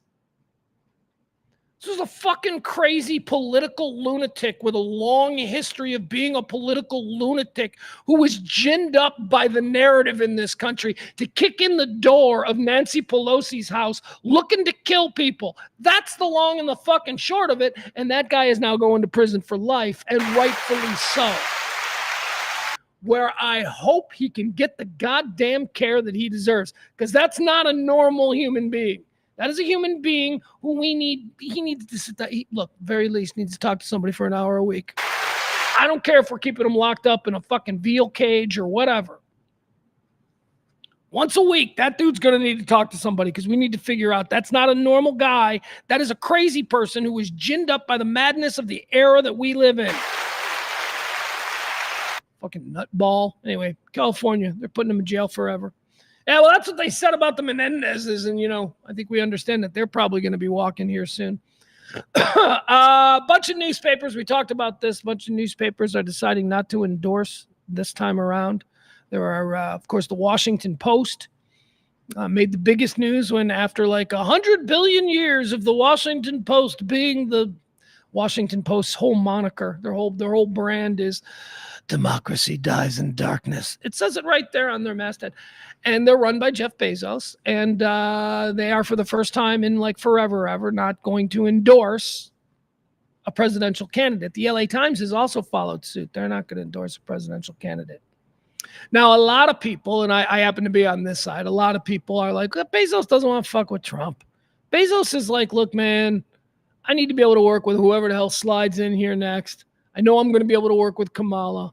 I don't need Trump being petty and fucking bullshit. That's what Jeff Bezos is thinking, okay? That is also what critics said when people like Jeff Bezos began buying up and entering the publishing industry. That's not the mindset of a publisher of news and information. You can't have that. So of course Jeff Bezos, the businessman, is reacting like a businessman. So anyway, that's the big thing. You're afraid, you're coddling Trump, you're worried about what if he wins, you don't need to put up with the bullshit, so you're just not going to be involved this time. Gutless, feckless, whatever word you want to apply to it, that's what it is. What they're saying in defense, Jeff Bezos took out, I guess, a big ad where his defense is interesting. And it's interesting because it works. Because it makes sense. Because an objective mind could hear Jeff Bezos' reason for not choosing to endorse a candidate this year, and a reasonable mind can hear that and go, yeah, okay. I don't know that I think it's an honest one, but it does work. And I guess when you're Jeff Bezos, you pay people to come up with these things. Jeff Bezos is just essentially saying that the problem with these times has a lot to do with the perception of the media as being unfair. And now in this new era of media in this country, one that he's a big part of, he thinks it's time to start a new tradition where newspapers stay neutral in deciding presidential elections or whatever. So I totally understand that. I'm like, okay. Kind of convenient, though, that it's like this time around, right? Like, this is the time. So anyway, the Washington Post, democracy dies in darkness. Washington Post has lost over 250,000 subscribers in the last 48 hours. The LA Times has also lost over 200,000 subscribers. So I don't know. I don't think that's a business where you can lose 250,000 subscribers in 48 hours, but we'll see. I also, here now is my thoughts on this. I think it's just adorable that the newspaper industry still thinks that people here, us, the peasants, the great unwashed, that they still think that they hold some kind of power over us. Nobody is waiting to hear what the Washington Post says to make up their mind about who they're going to vote for. It's not 1917, okay? I don't need the newspaper. We've all made up our minds. It is stupid. There is some credence to what Bezos says about maybe newspapers need to morph into something that doesn't endorse, but instead just reports. Maybe that is something. I don't know. It is convenient for his particular set of problems that, Trump is the candidate here, that he gets to go, yeah, we're not going to endorse. Now's a good time to start that policy. So anyway, there you have it. Four Seasons in Atlanta, the fancy-ass Four Seasons in the, what do they call that there? The Peachtree District, something like that over there in Atlanta. The Four Seasons had a dude, this is crazy. Yesterday afternoon, a dude at the Four Seasons in Atlanta, he just started opening fire. I mean, yeah, like throwback to the Mandalay Bay in Las Vegas, where dude just started shooting out of his window. This dude, this is a 70-year-old man. Okay.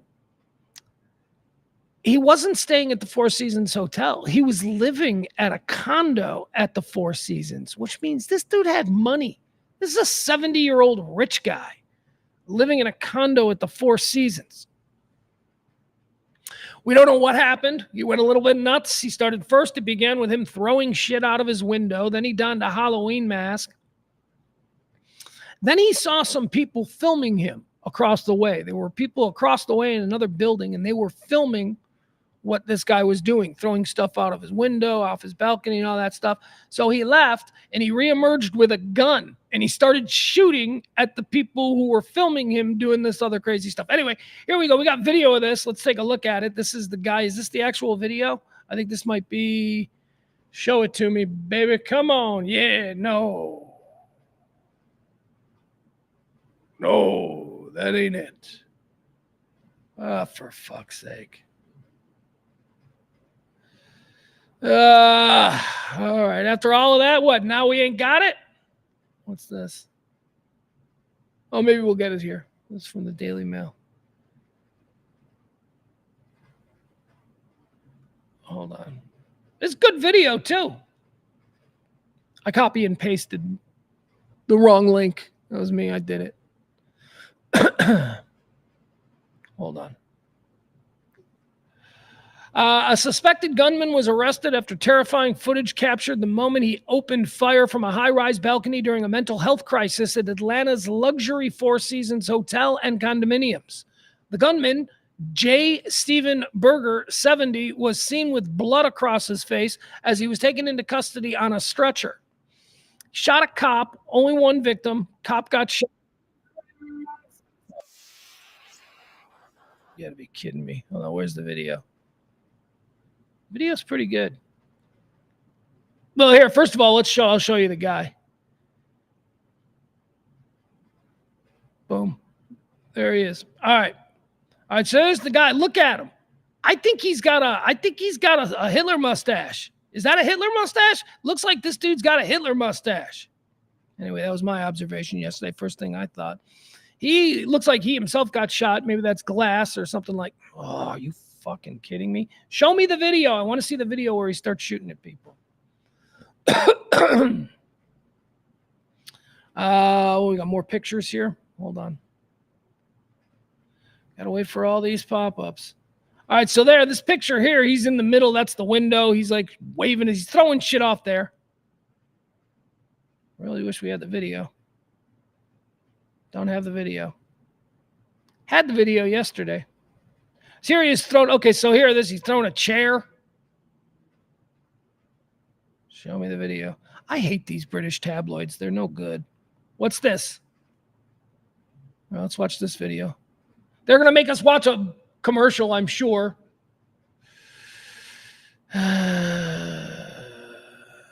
Hold on. Today's digital workforce keeps evolving. Yeah, Your skills should too. With Keller Graduate School of Management, get the tools to help you succeed in business, technology, and leadership. Learn more about Keller today. All right, here we go. This is the video. Nah, this ain't the video I was looking for. This is just the police standoff. Or wait, or is it the video? No, it's not. All right, never mind. All that for nothing. Anyway, nobody really got hurt, but a crazy dude started squeezing shots off from his fancy Atlanta Four Seasons condo, and he had a Hitler mustache, and we're going to move on because that was really an entire segment that was based around one piece of video that I didn't have the correct link to. So I apologize. So the Halloween comet, have you guys been following this? I know we talked about the comet a couple of weeks ago. The comet was streaking across the night sky. I don't know. It depends on, I'd heard like look in the southwest sky an hour after dusk, look in the northeast sky. I don't know. I never saw it. I never saw the stupid comet. In the last couple of weeks, they started calling it the Halloween comet because they believed that it would be visible all the way through Halloween. So the Halloween comet was something we were all looking forward to out there in the night sky on Halloween. And guess what? Nope. The Halloween comet has exploded into the sun, they're reporting. We thought maybe we'd be able to see it, but no. They've been tracking it for like a couple of months now. Halloween comet breaks apart after flying too close to the sun. Boy, isn't that a story as old as the ages. A recently discovered comet that some stargazers had hoped to see during Halloween week has disintegrated before the day of ghosts and ghouls. It flew too close to the sun. Sometimes I get into reading these things. I get like one paragraph in and I'm like, why did I think this would be a good story for today? Why was that something? All right, you guys, I got to take a quick break. I told you I might have to jump away. I do. I heard the doorbell ring, so I got to go run over there. I'm going to be right back, I promise you. And you know it's true because it says it right there. I'll be right back.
All right, there we go. Now we're back. Thank y'all so much. Put that back up there. Support the rant if you can. Thank you, today's executive producer, Tracy D. Thank you so much. Okay, let's get back in. Where are we? We were talking about. Oh, okay. All right, I got Jeff. Jeff's like, you better check on third trimester abort. Yeah, I have, Jeff. You know how rare they are, and you know what kind of extreme situations have to. Just stop it. It's a disingenuous argument on your point. You're acting like just willy-nilly. The argument is, Jeff, that people seem to be walking around thinking that if a woman changes her mind in the 9th month, that it's totally legal to just fucking murder that baby, and it's not. You know that's not the case. The issue with third trimester or late trimester abortions is 100% about the health of the mother and the baby. They're extreme situations, so don't be disingenuous in your argument that third trimester abortions are happening and it's what the Dems want. It's not something anybody wants. It's something that ends an incredibly difficult situation for human beings. People running around acting like, well, they can always get an abortion in the 9th month if they change their mind. That is not how it works. Stop it. Just stop it. You fucking people, Jeff, you can't even get Halloween right. That's right. I just used Jeff to segue into our next story, which is about how apparently Iowa doesn't know what Halloween is. Never heard of this before in my life. I've been on this planet a lot of years. I've been living right next to Iowa for a whole bunch of them. Hell, I have been in Iowa State, for Halloween one year. So I've actually spent. And as I recall, it was Halloween, right? It was. No. So anyway, here's the deal. I guess I shouldn't be impugning all of Iowa here because it's just the city of Des Moines, which, if I'm being honest, Des Moines kind of cool. It's like one of the coolest. Des Moines is a secret.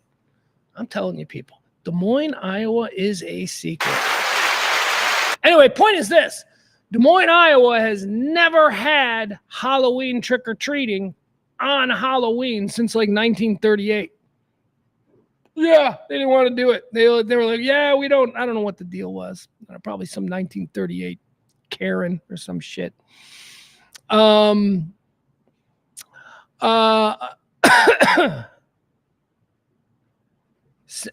not getting into this with Jeff. I'm saying they don't happen. No, your argument is disingenuous. It's not a big issue. It's not an issue that we should even be fucking talking about, but it is a grotesque issue that rings a lot of bells for stupid people. So that's why it's front and center as far as the things we're talking about. Nobody is going around getting late-term abortions. It's not a choice. It's not what people are fighting for. You bringing it up and acting like it is a thing is what's disingenuous. Now let's get back to Jeff and his state's inability to perform Halloween the way normal people do. Okay, so I guess here's the story. I'm just being mean to Jeff because honestly, it's kind of quaint and it's kind of nice. Halloween doesn't exist in Des Moines, Iowa because instead they have a holiday since 1938 called Beggar's Night. Beggar's Night. And wait till you hear what this is, because this is actually kind of cool. This is neat. I wouldn't want this to change.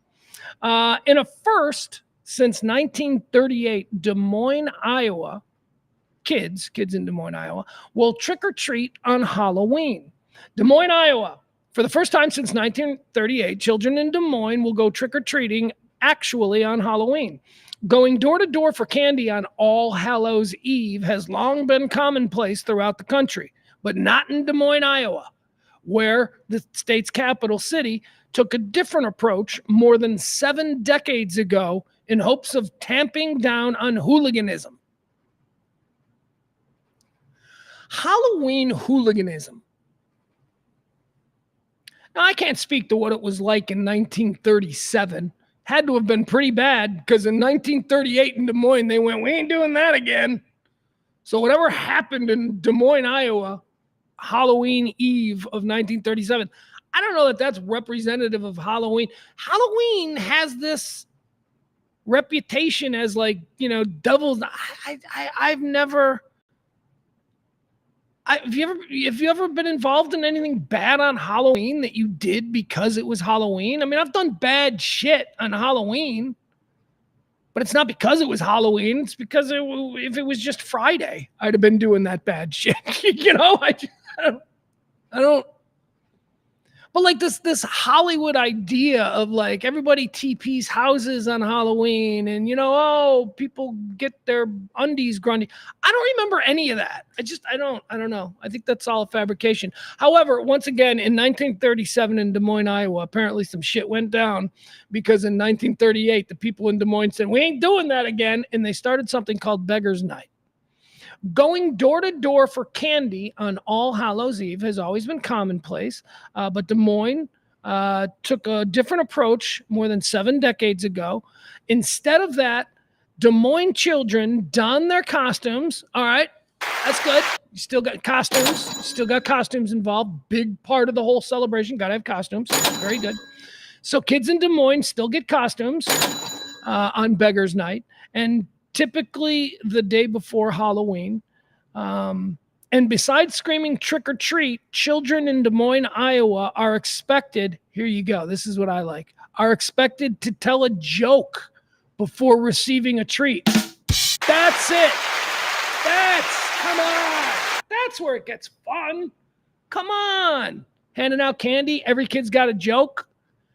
Because, it would have to be like, if I were a kid, I'd have a whole bunch of jokes. I'd have, because if I was the person handing out candy and a kid told me a joke that I already heard before, I'd go, nope, already heard it. Give me something else. That's fun. This year, Beggar's Night was set for Wednesday, tonight. But because of expected heavy rain and thunderstorms, officials in Des Moines have officially delayed trick-or-treating until tomorrow, Thursday. So Des Moines' Beggar's Night will, in fact, occur on Halloween for the first time since 1938. I was making fun of Iowa. I have to really stretch to make fun of Iowa. It kills me, too, because Iowa is such a wonderful place. Isn't that like the most wholesome Norman Rockwell Halloween kind of story? Iowa's too good for you, Jeff Ballard. I'm just teasing. All right, let's keep going. Let's see here. So we talked about Beggar's Night. Okay, how about this one? Here we go. Wanted to talk about this. This is not good. This was, why didn't I pull up any pictures here? What's the matter with me? Got to do a special lady.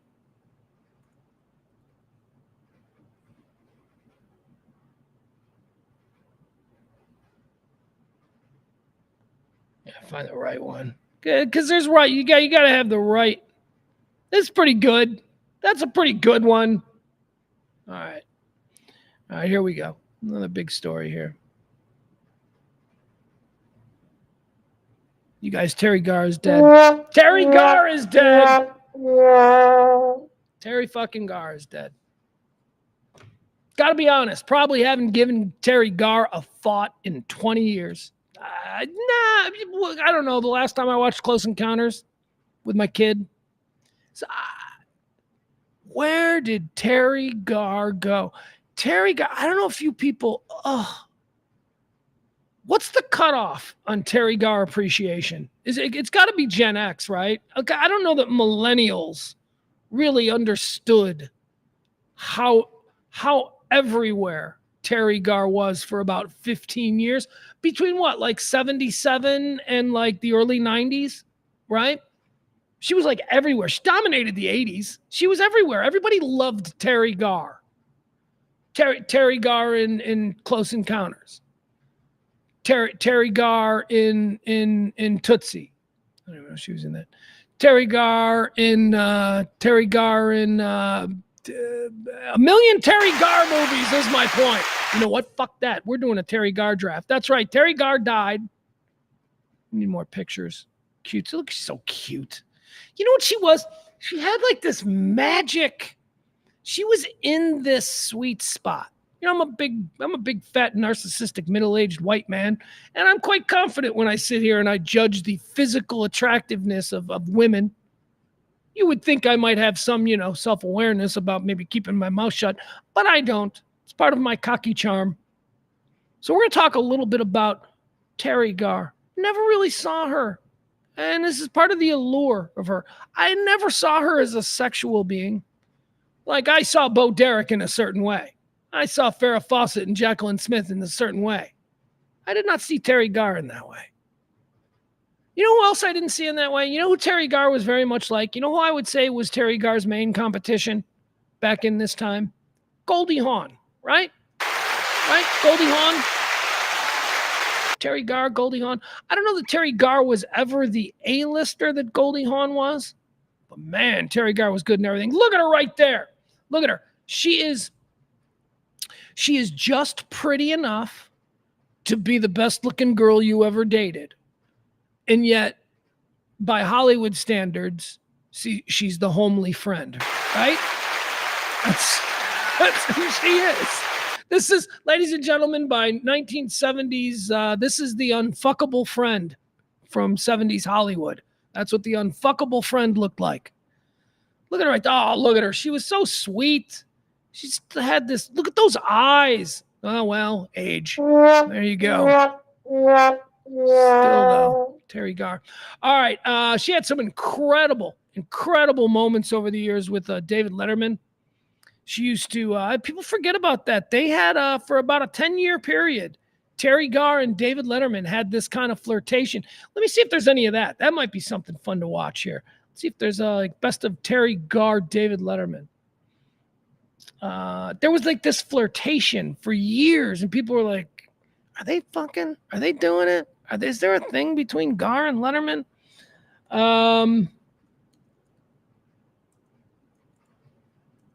Show you it. Young Frankenstein, huh? We always forget about that, right? Terry Garr. I don't want that.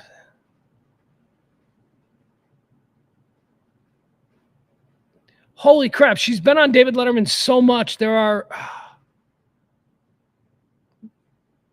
All right, let's see what this is. Let's watch a little bit of Terry Garr, just a delightful woman from 70s and 80s movies. She's dead now. Hold on. Let's see what this is. Yeah, we'll get rid of that.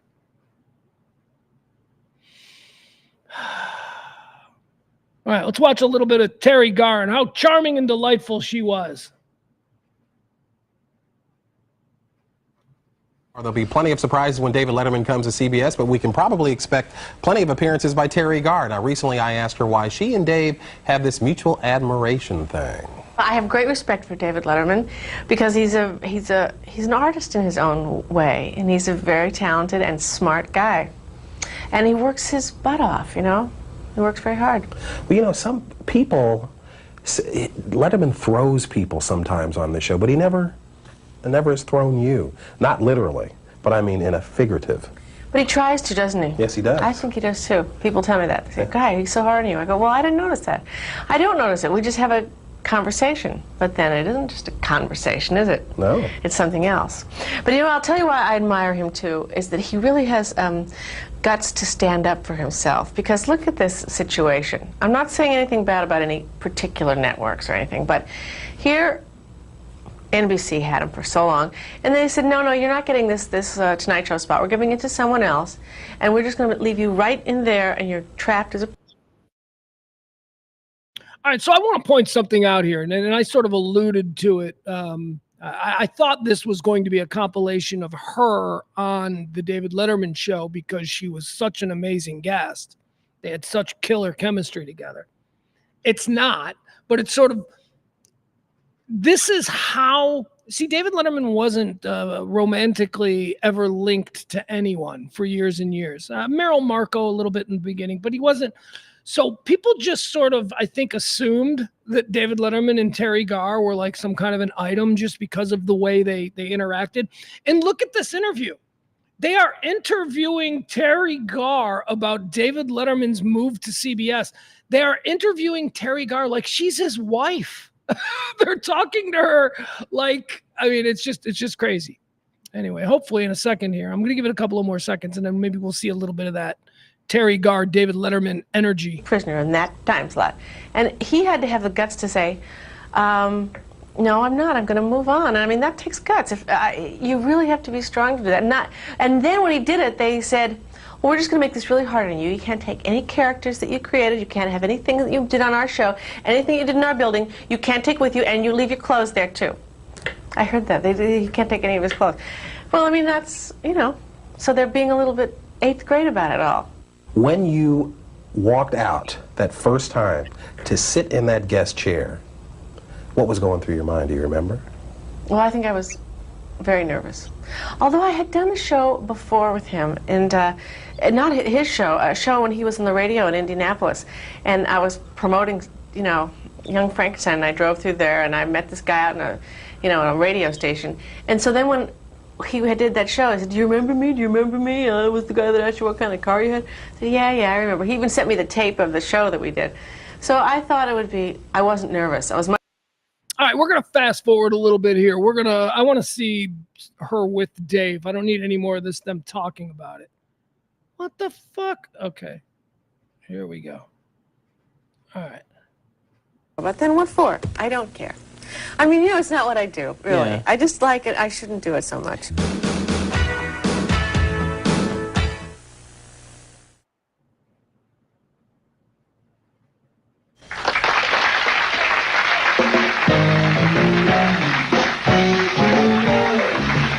I think this next gal is swell. She rings the bell. She was in that last Coppola film that didn't do well.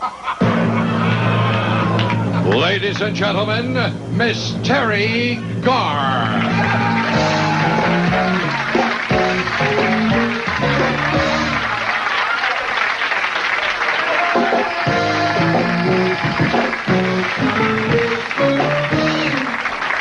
Hi. Have a seat, won't you? Very nice of you to come out after that introduction. Nice lyrics. It's Harv Man, Terry Garr. Hello. Nice to meet you. You have things there on your head. Really? Yeah? Well, you knew that, didn't you? No. No, you have those about... Oh, yes, I did. No. Yeah. How are you? Nice to see you.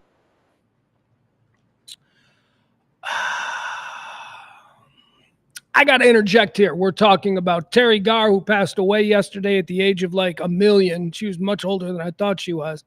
Terry Garr, as I've been saying, was everywhere. If you were a kid growing up in the 70s and in the 80s, she played the mom, she played the teacher, she played, whatever. And I talked about, like, one of the things that is so magical about Terry Garr when someone my age is now looking back at her throughout, all of these years, is that I can honestly say it was never about finding her sexy or attractive the way little boys think back about, Bo Derek or Farrah Fawcett or all that. It was just there was a warmth there. There was just like this kindness and this decency that just drew people to her. With all of that said, I am a grown-ass man looking at her here in 1982, and I am telling you, I was a 10-year-old kid or whatever I was. I didn't know shit, because this is a fine-ass woman. This is a 10, man.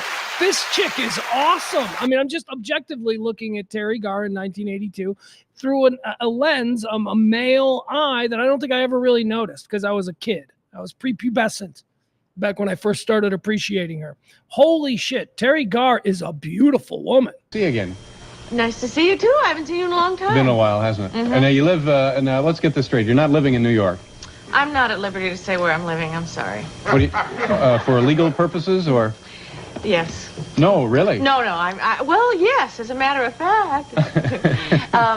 Did you wear those on the plane coming out?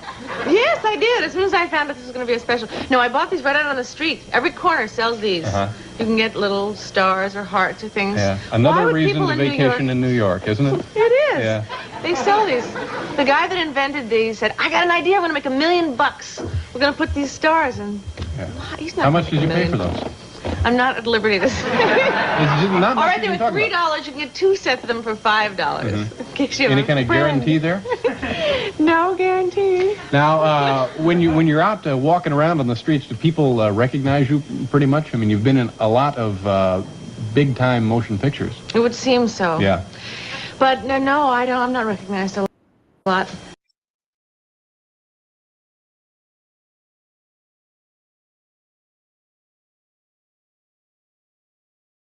All right, hold on a second. I want to point something out because I've been reading what's going on in the chat room here. A lot of you are. Barney introduced the conversation of the Terry Garr clone line because, of course, we know that Hollywood creates these clones. Some very interesting things have been brought up. And who preceded Terry Garr is very interesting. You can see anybody from Doris Day types, possibly even Sally Field types. There's some Sally Field parts in there. Some Debbie Reynolds pieces, definitely. But as far as the ones who come after, I'm seeing a lot of really interesting, like clones, Hollywood clones that were created after Terry Garr, based on the Terry Garr model. Shelley Long is a good one that Barney offers. Helen Hunt, another one. Barney also says it's Vivian Vance as Ground Zero, as the original. I don't know about that. No, I think the original is probably who was the blonde comedian girl who was really funny, Billy something. I don't know. I think that might have been the beginning. Anyway, it doesn't matter. Because as I'm watching her here, I'm reminded of what the obvious clone of Terry Garr, the most dead. There you go. And Peter comes in with it. It's exactly what I was just going to say. She's Lisa Kudrow.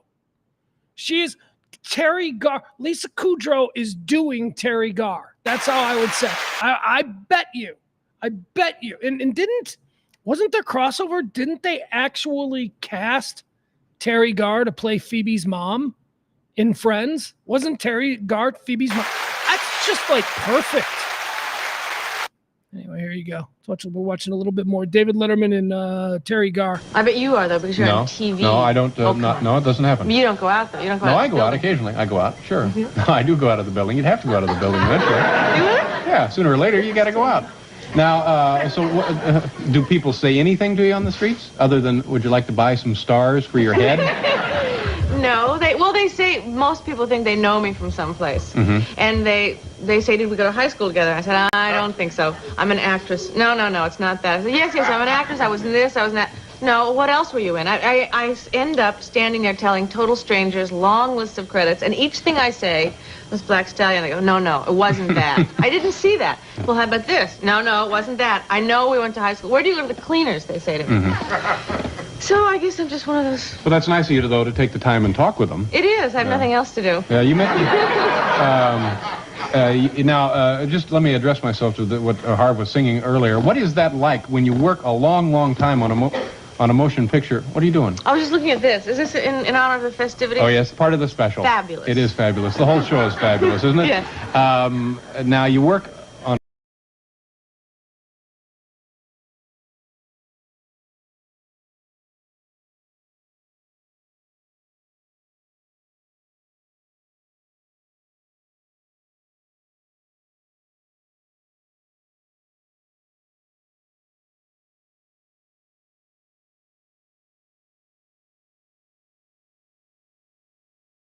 All right, there we go. Sorry, guys. Had a little bit of a issue on my side. Enough of that. Enough of the absolutely adorable Terry Garr. Now let's check out her filmography. That's what I was looking at here. Because I was like, we do a Terry Garr draft. I'm like, could I do a Terry Garr? I didn't even think about that. She started doing films in 1963. She apparently first began in Fun in Acapulco. I don't know what that is. She was probably a young little something or other in a little bikini. Fun in Acapulco. I'm trying to see the first movie that we would know, maybe. She was in Head, 1968. You guys know about the story of Head? Crazy-ass Easy Rider type movie. She was in The Conversation. There you go. Okay, so now we're getting into real movies. Gene Hackman, The Conversation, great film. Followed that up in 74. She did two big movies in 74. She did The Conversation. And then she followed that up with Young Frankenstein. as the ingenue.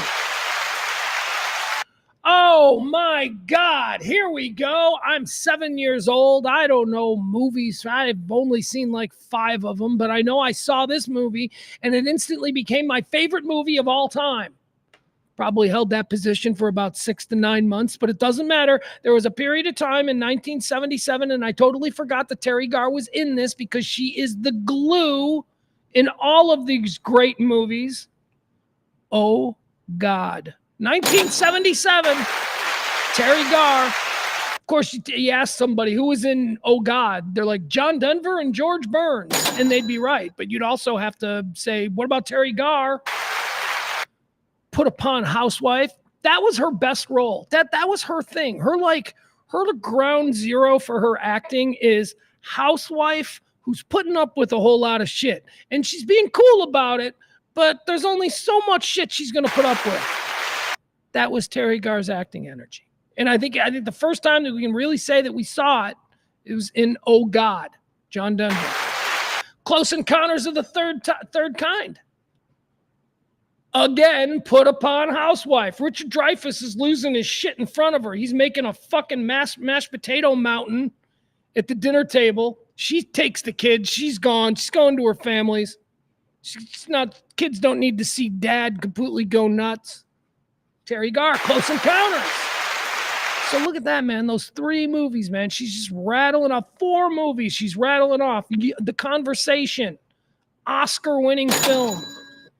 Young Frankenstein, Mel Brooks comedy classic, Oh, God, Gen X classic, Close Encounters, flat out Spielberg classic.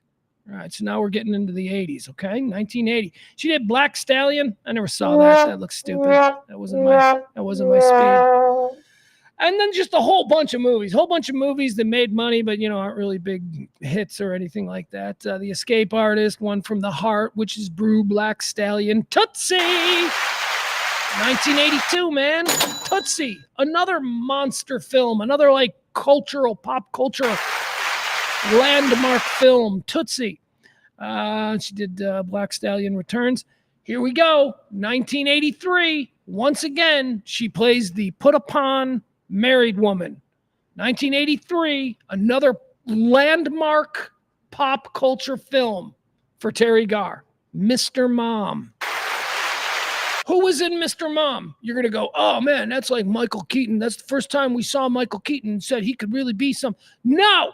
Keep forgetting about Terry Garr. Why? Because she's the glue. Because Terry Garr is the glue in all of these movies. Terry Garr playing the put upon housewife, the wife who goes back to work, forcing Michael Keaton to have to be Mr. Mom. That was 1983.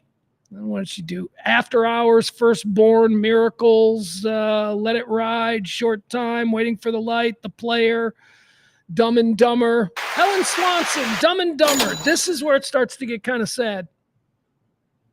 This incredible icon of 70s and 80s American film. This is where the world starts to forget about Terry Garr. Apparently she turned 50 and people were like, nope, not having any of that. She did a whole bunch of stuff. She worked a lot in the 90s. Nothing. Michael. She was in Michael. That was a good movie. Michael with John Travolta. He's the angel. Michael falls to earth. Doesn't matter. That's pretty much it. 2000. I'm trying to see the last thing. Nah, she hasn't really done anything since 2000. I'm trying to see, did she move into TV at some point in the 2000s maybe? Start showing up on shit. I can't remember the last time I saw Terry Garr in anything. I know she was sick, right? Didn't she have MS? But I don't think that's what killed her. We'll find out. Looks like she did Murphy Brown. She did Larry Sanders. Sabrina the Teenage Friends. There you go. Phoebe Abbott. She played Phoebe's mom. Apparently was also known as Phoebe. All right, there you go. That's it. Wouldn't know how to do a Terry Garr draft. You have to include a whole bunch of stuff from the 70s. Let me see exactly, how did she die? What are we saying is the cause of death? I know that she was sick. She died at 79 years old. Terry Garr, star of Young Frankenstein and countless other iconic American masterpieces. I added that. Terry Garr, the comedic actress who co-starred in hits such as Young Frankenstein and Tootsie, has died. She was 79. Garr's publicist, Heidi Schaefer, said that she died on Tuesday of, multiple sclerosis, surrounded by family and friends. I know that she'd had that. Like, I remember I think the last time, unfortunately, that I remember hearing about Terry Garr was in 2007 here when it was publicly disclosed that she was suffering from multiple sclerosis. But I'll tell you, she was 80 years old. So, you know, she was 80 years old. She had MS for the last 10 years or 15 years or whatever, and that's a terrible way to spend the last 15 years of your life. But she was 80. It was a good long life. She did a lot of cool things. People like her. She's Terry Garr. There you go. Putting her in heaven. By the way, yeah, just so that we can just clear that off the decks right now. Terry Garr is going to heaven. I know she's an actress. You're like, Pug, she's an actress. Don't actresses automatically go to hell? Sometimes, but not automatically. Terry Garr was sweet enough. She had a warmth. She had a kindness. She had a decency. And she just seemed like such a cool chick. She's going to heaven.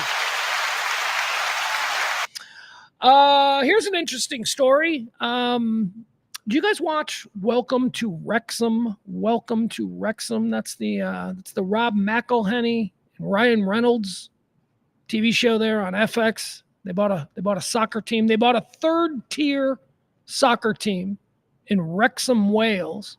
And the team sucked and the town sucked and it's just blah. And Ryan Reynolds and what's the other guy? What's Mac from It's Always Sunny in Philadelphia. So then they buy this team and they move in, and now we're in like season 5. And trust me, the turnaround is over. Wrexham is good again. They like actually turned the team into a good winning team. They started pumping money. They made a reality show. The town is booming because of tourism. People love this show, and it's a very good show. It's a very well done show. Don't know if you've ever seen it. You do not have to watch soccer or understand soccer to enjoy the show. It's about a town. It's about a town in Wales that suddenly has big movie stars walking around and hanging out in the bars and stuff like that. And it's a really good show. Anyway, I'm not here to sell you the show. So they have turned around Wrexham. They Red Dragons, I believe that's what they are. They've turned around Wrexham. They're a good team now. They don't suck anymore. They're getting a new stadium. They're building like new stuff attached to the stadium. They're going to build out a whole complex. And they've also turned the team merchandise into a global phenomenon. Wrexham is a top 10 sports merchandise team in the world. You know, you got your Dallas Cowboys and your Man United and your whoever's big in the Bundesliga, and you know, all you've got like of the biggest. Wrexham, I think, is like in the. Oh, I know it's in the top 10, but I think it's like in the top 5. A third-tier Welsh rugby team. Why? Because Ryan Reynolds, Deadpool, and Mac from It's Always Sunny are the owners of it, and they've suddenly made it a cool team. And I think they got promoted even. I don't know, whatever. They're doing stuff. Anyway, the big story here now is that there were concerns that after a couple of years, Rob McElhenney and Ryan Reynolds were going to lose interest in Wrexham, and they would recoup their investment off of merchandise sales and all that stuff, and then they'd get out, and they would leave the town in basically the same place as it was. And I'm here to tell you that has not happened. That has not happened. In fact, the opposite seems to be happening. Ryan Reynolds and Rob McElhenney buy Wrexham Lager Brewery after rejuvenating the city's soccer team. So there's this brewery that's a big part of the Wrexham show. It's the main sponsor of the team, and it's a lager, and apparently it's the oldest lager beer in the world, and it's popular in that part of the world. We don't know what the fuck it is. We've never heard of it over here, but you know what I mean? It's one of those kinds of things. And they were a really big part of the team and all that kind of stuff. And so it's been announced that Ryan Reynolds and Rob McElhenney are now owners of the world's oldest lager, Wrexham Lager Beer. They're going to build a new brewery attached to the new stadium that they're building. It's a whole complex. Ryan Reynolds and Rob McElhenney have bought another piece of Wrexham, and it's their legendary brewery. 4 years after their out-of-the-blue purchase of Wrexham's struggling soccer team, the Hollywood celebrities have further invested in the city in North Wales by becoming co-owners of Wrexham Lager. All right, so think how cool this is. I mean, like, okay, first of all, let's be honest. It's cool to be famous. It's cool to be Ryan Reynolds.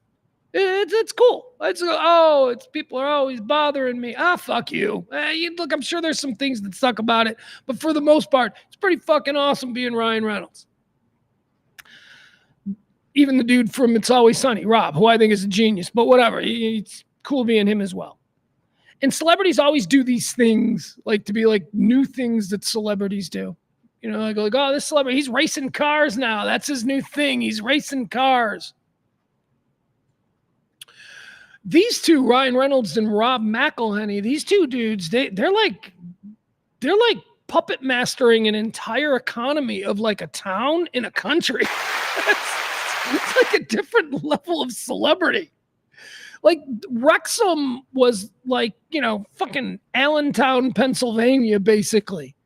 Until these two celebrities brought their cameras and their money and turned the football team into a good football team and bought up a bunch of bars and restaurants and redid them and made them nice. And then the show became a hit. And now suddenly you've got 15,000 tourists from Japan showing up every June.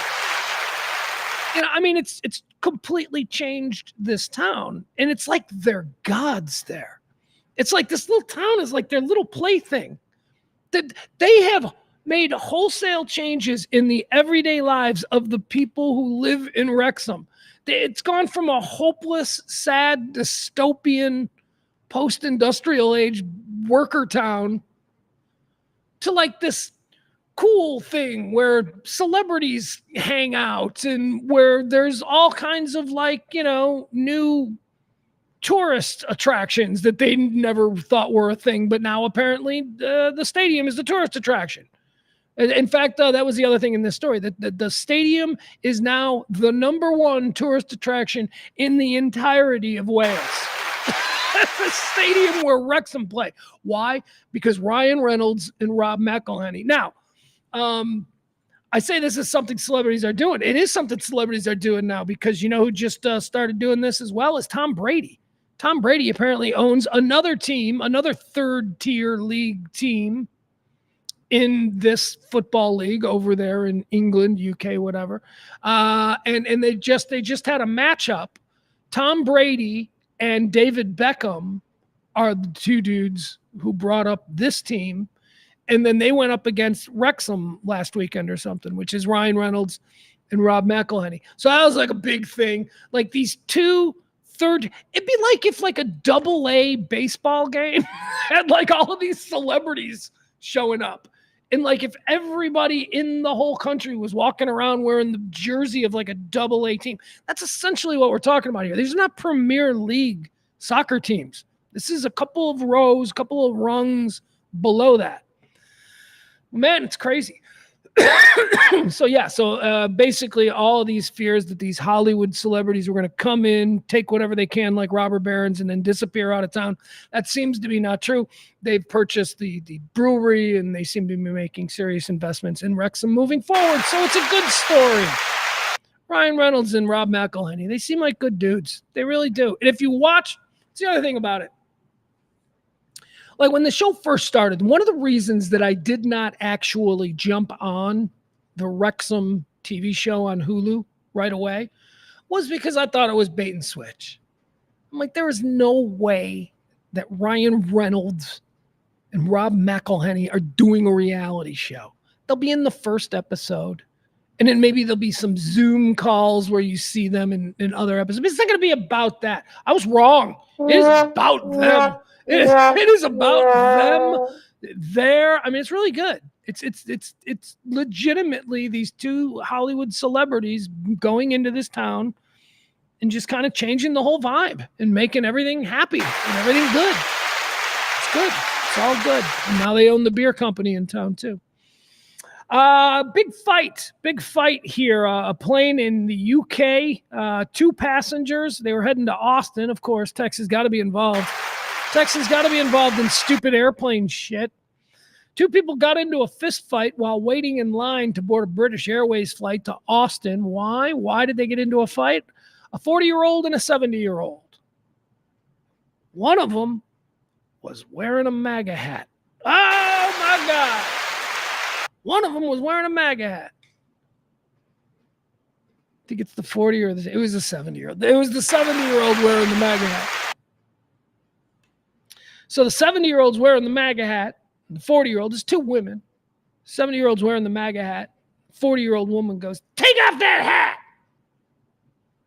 Take off that hat. What? You can't tell somebody to take their hat off. Well, what?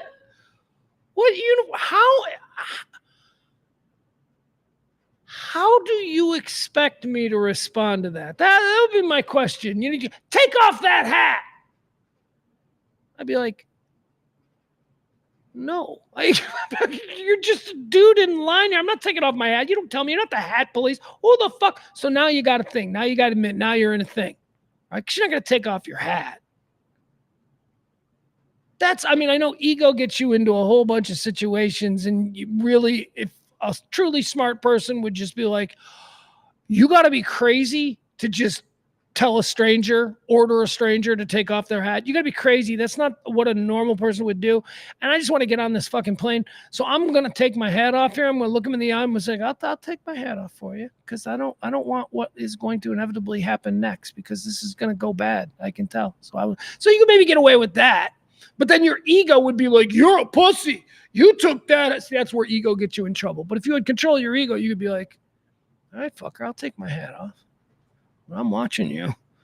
And I'm only taking my hat off because I don't want to get into a fist fight, because that's what's coming next. And I'm going to make a decision as a mature, logical, lucid grown-up that we don't need to go in handcuffs. So I'm going to take my hat off. But anyway, so 70-year-old's like, I ain't taking the hat off. And a huge fight started right there in line. Like, you're going to take that hat off? I don't know. I just imagine black ladies. That's what I imagine. I imagine black ladies. I told you to take the hat off. I don't know. I have no idea. There are no pictures. Well, all we know is the 2 women were kicked out of a queue for a British Airways flight bound for the United States when they started fighting over a Donald Trump Make America Great Again cap. The pair, one in her 40s and the other in her 60s, were preparing to fly to Austin from Heathrow when one took offense to the hat. She demanded the owner take off the hat, sparking a fight in the departure lounge in front of shocked families readying to fly. The argument continued as they made their way into the premium economy area. Look, man, anybody can win the lottery. Just because you got money and just because you're flying premium and just because you're going, across the Atlantic, got access to the lounge and all that, doesn't mean you know how to behave. There's a lot of rich people that don't know how to behave. The argument continued as they made their way into the premium economy area of the plane, and both were eventually taken off the flight at the behest of the captain. The captain said, I ain't dealing with this nonsense. You people are gone. Here's a quote now.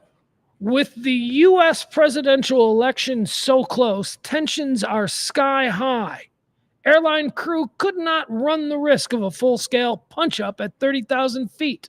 British Airways officials cannot recall a flight being delayed before due to a passenger's baseball cap. This was an extraordinary situation.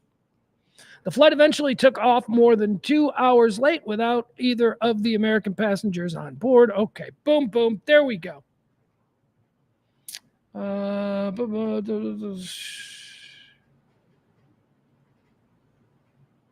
Hold on.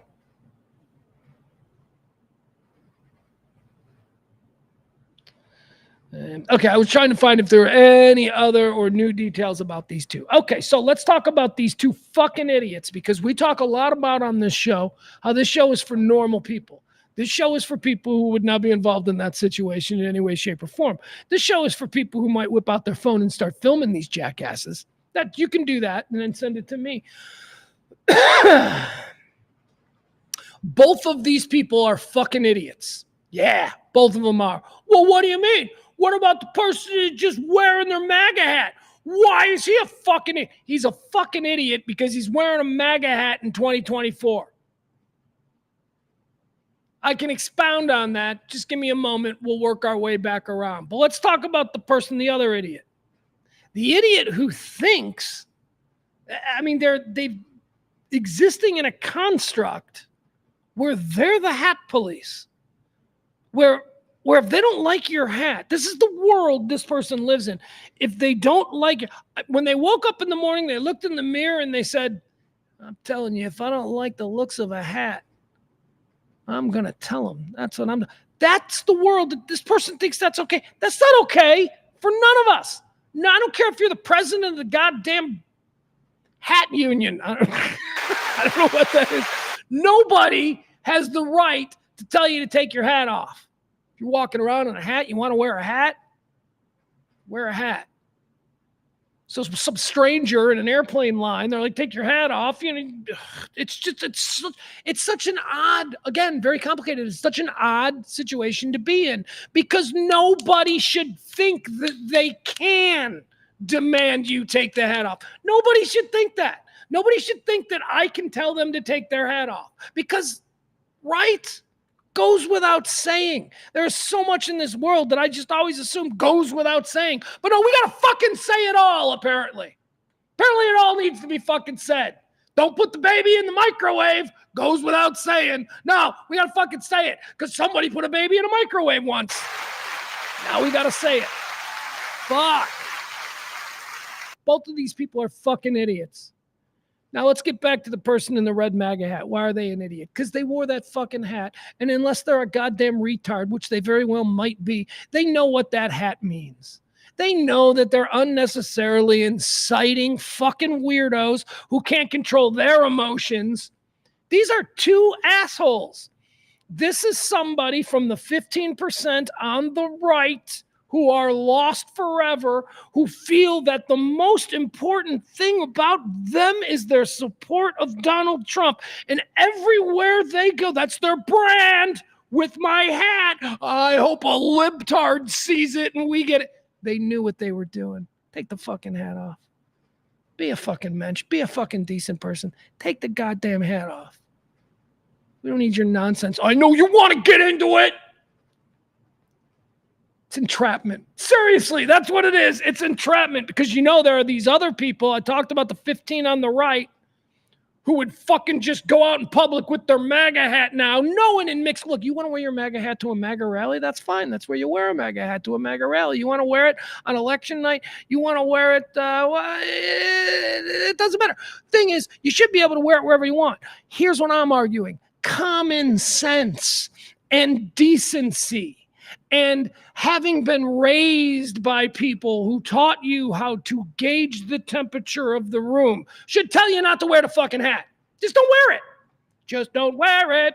That's all. That's all. Think of it as like blackface. Don't do blackface. Just don't do it. Don't really want to explain why. Take the temperature of the room. It ain't going to go over well. That's why. And you know it ain't going to go over well. So the red hat person in this British Airways situation is an asshole. The person who was like, take off your red hat is also an asshole. 15% on the left, 15% on the right. Here we are in the middle. We're the ones in the middle. We would neither have worn the red hat to the airport. I want everyone to know who I'm voting for because it's the most important thing about me. Go team. But that fucking idiot. And then you got the other person who's just so emotionally fragile that they just can't. You must take that off. Oh, fuck you. Not because I support the hat, not because I support the politics of the individual. Fuck you for thinking you can tell another human being what they can wear on their head. And you, with that shit on your head, fuck you for not knowing better. You troublemaking son of a bitch. You know what you did. All right, there we go. All right, what else do we have here to talk about today? The MAGA hat thing, that was fun, huh? Hey, here's an NFL fun fact that I came across this morning. We always like to talk about the NFL and parity and how, whoa, the NFL is seeking parity and good teams and nobody's great and there is no, that's kind of nonsense, especially when you look at this. Check out this NFL fun fact, okay? 9 teams in the NFL after 8 weeks of play. There've only been 8 weeks of play.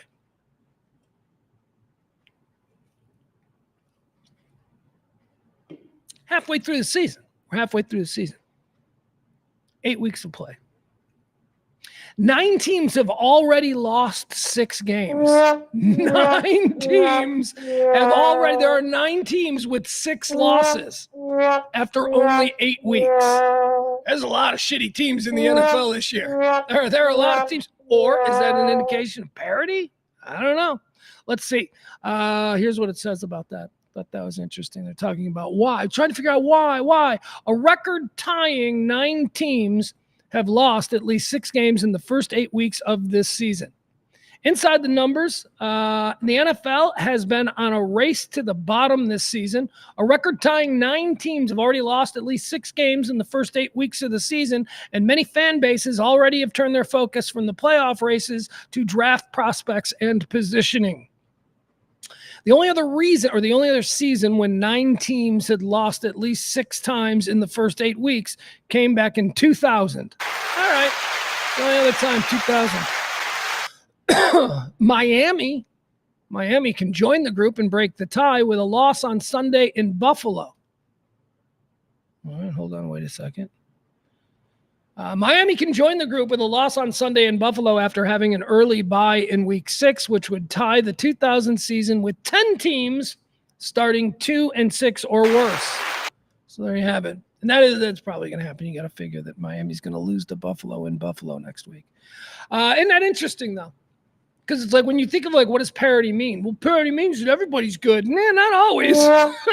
Sometimes parity means that there's a whole lot of bad teams. A lot more bad teams than normal, or just a lot more uninspired teams. Uninspired's not the word. I don't know. All right, here's the last thing we're going to do today, folks. Thank you so much for hanging out with me today. We're talking about the World Series last night. Did you see it? The Yankees come alive, baby. There will be no sweep. There will be no sweep, which is good. Oh, I was so worried. I mean, this was just such an amazing postseason for dying Major League Baseball. Just such an amazing postseason. And I was like, are you fucking kidding me? We're getting Dodgers, Yankees in the postseason, and it's going to be a sweep. It's not even going to be competitive. No, that can't be. So the Yankees rose up, put on a big old hurt on the Dodgers last night. Them bats came alive. Excuse me. It was exciting. It was fun. So Dodgers get another chance tonight, 7 o'clock. Dodgers get another chance to try and win the World Series. Let's go Yankees, man. Come on. Let's go Yankees. Let's get it back to the West Coast. Let's get it back to LA. It's fun. It's fun. I would love for the World Series to carry over into the weekend. That's what I want. I want the World Series to carry over into the weekend. I think that'll be fun. It'll be good for Major League Baseball. A dying sport. But as I say, they're going down swinging. Gotta appreciate that. They've done a lot of really cool things lately. Too little, too late, motherfuckers. But still, gotta appreciate it. I do like what they're doing. All right, folks, that's going to do it. Once again, I want to thank our executive producer of today's show, the incredibly talented Tracy D. They were the big tipper yesterday. If you want to be the big tipper on tomorrow's show, you'll get to be the executive producer, or today's show. All you got to do is tip the biggest today. Didn't hear any tips, which hurts because it is Pledge Week. You can see the scroll there at the bottom, Pledge Week. Pledge Week is when we need to raise the money to keep the show going for another month, and could definitely use the help this month. It's not been a great one. Anyway, if you're so inclined, you want to support this kind of talk radio, non-political, talk for normal people, not the crazy 15 on the right, not the crazy 15 on the left, just us in the middle. And yes, I understand some of my friends are crazy on the left. Some of my friends are crazy on the right. I make exceptions because this is a dictatorship. This is not a democracy. I'll see you back here again tomorrow as we do another edition of The Rant with me, Pugs Moran, a daily stream of consciousness, a delve, what do we say? It doesn't matter. I'm out of things to say. I love you guys. RadioMisfits.com. Be well. Be well to each other and stuffs.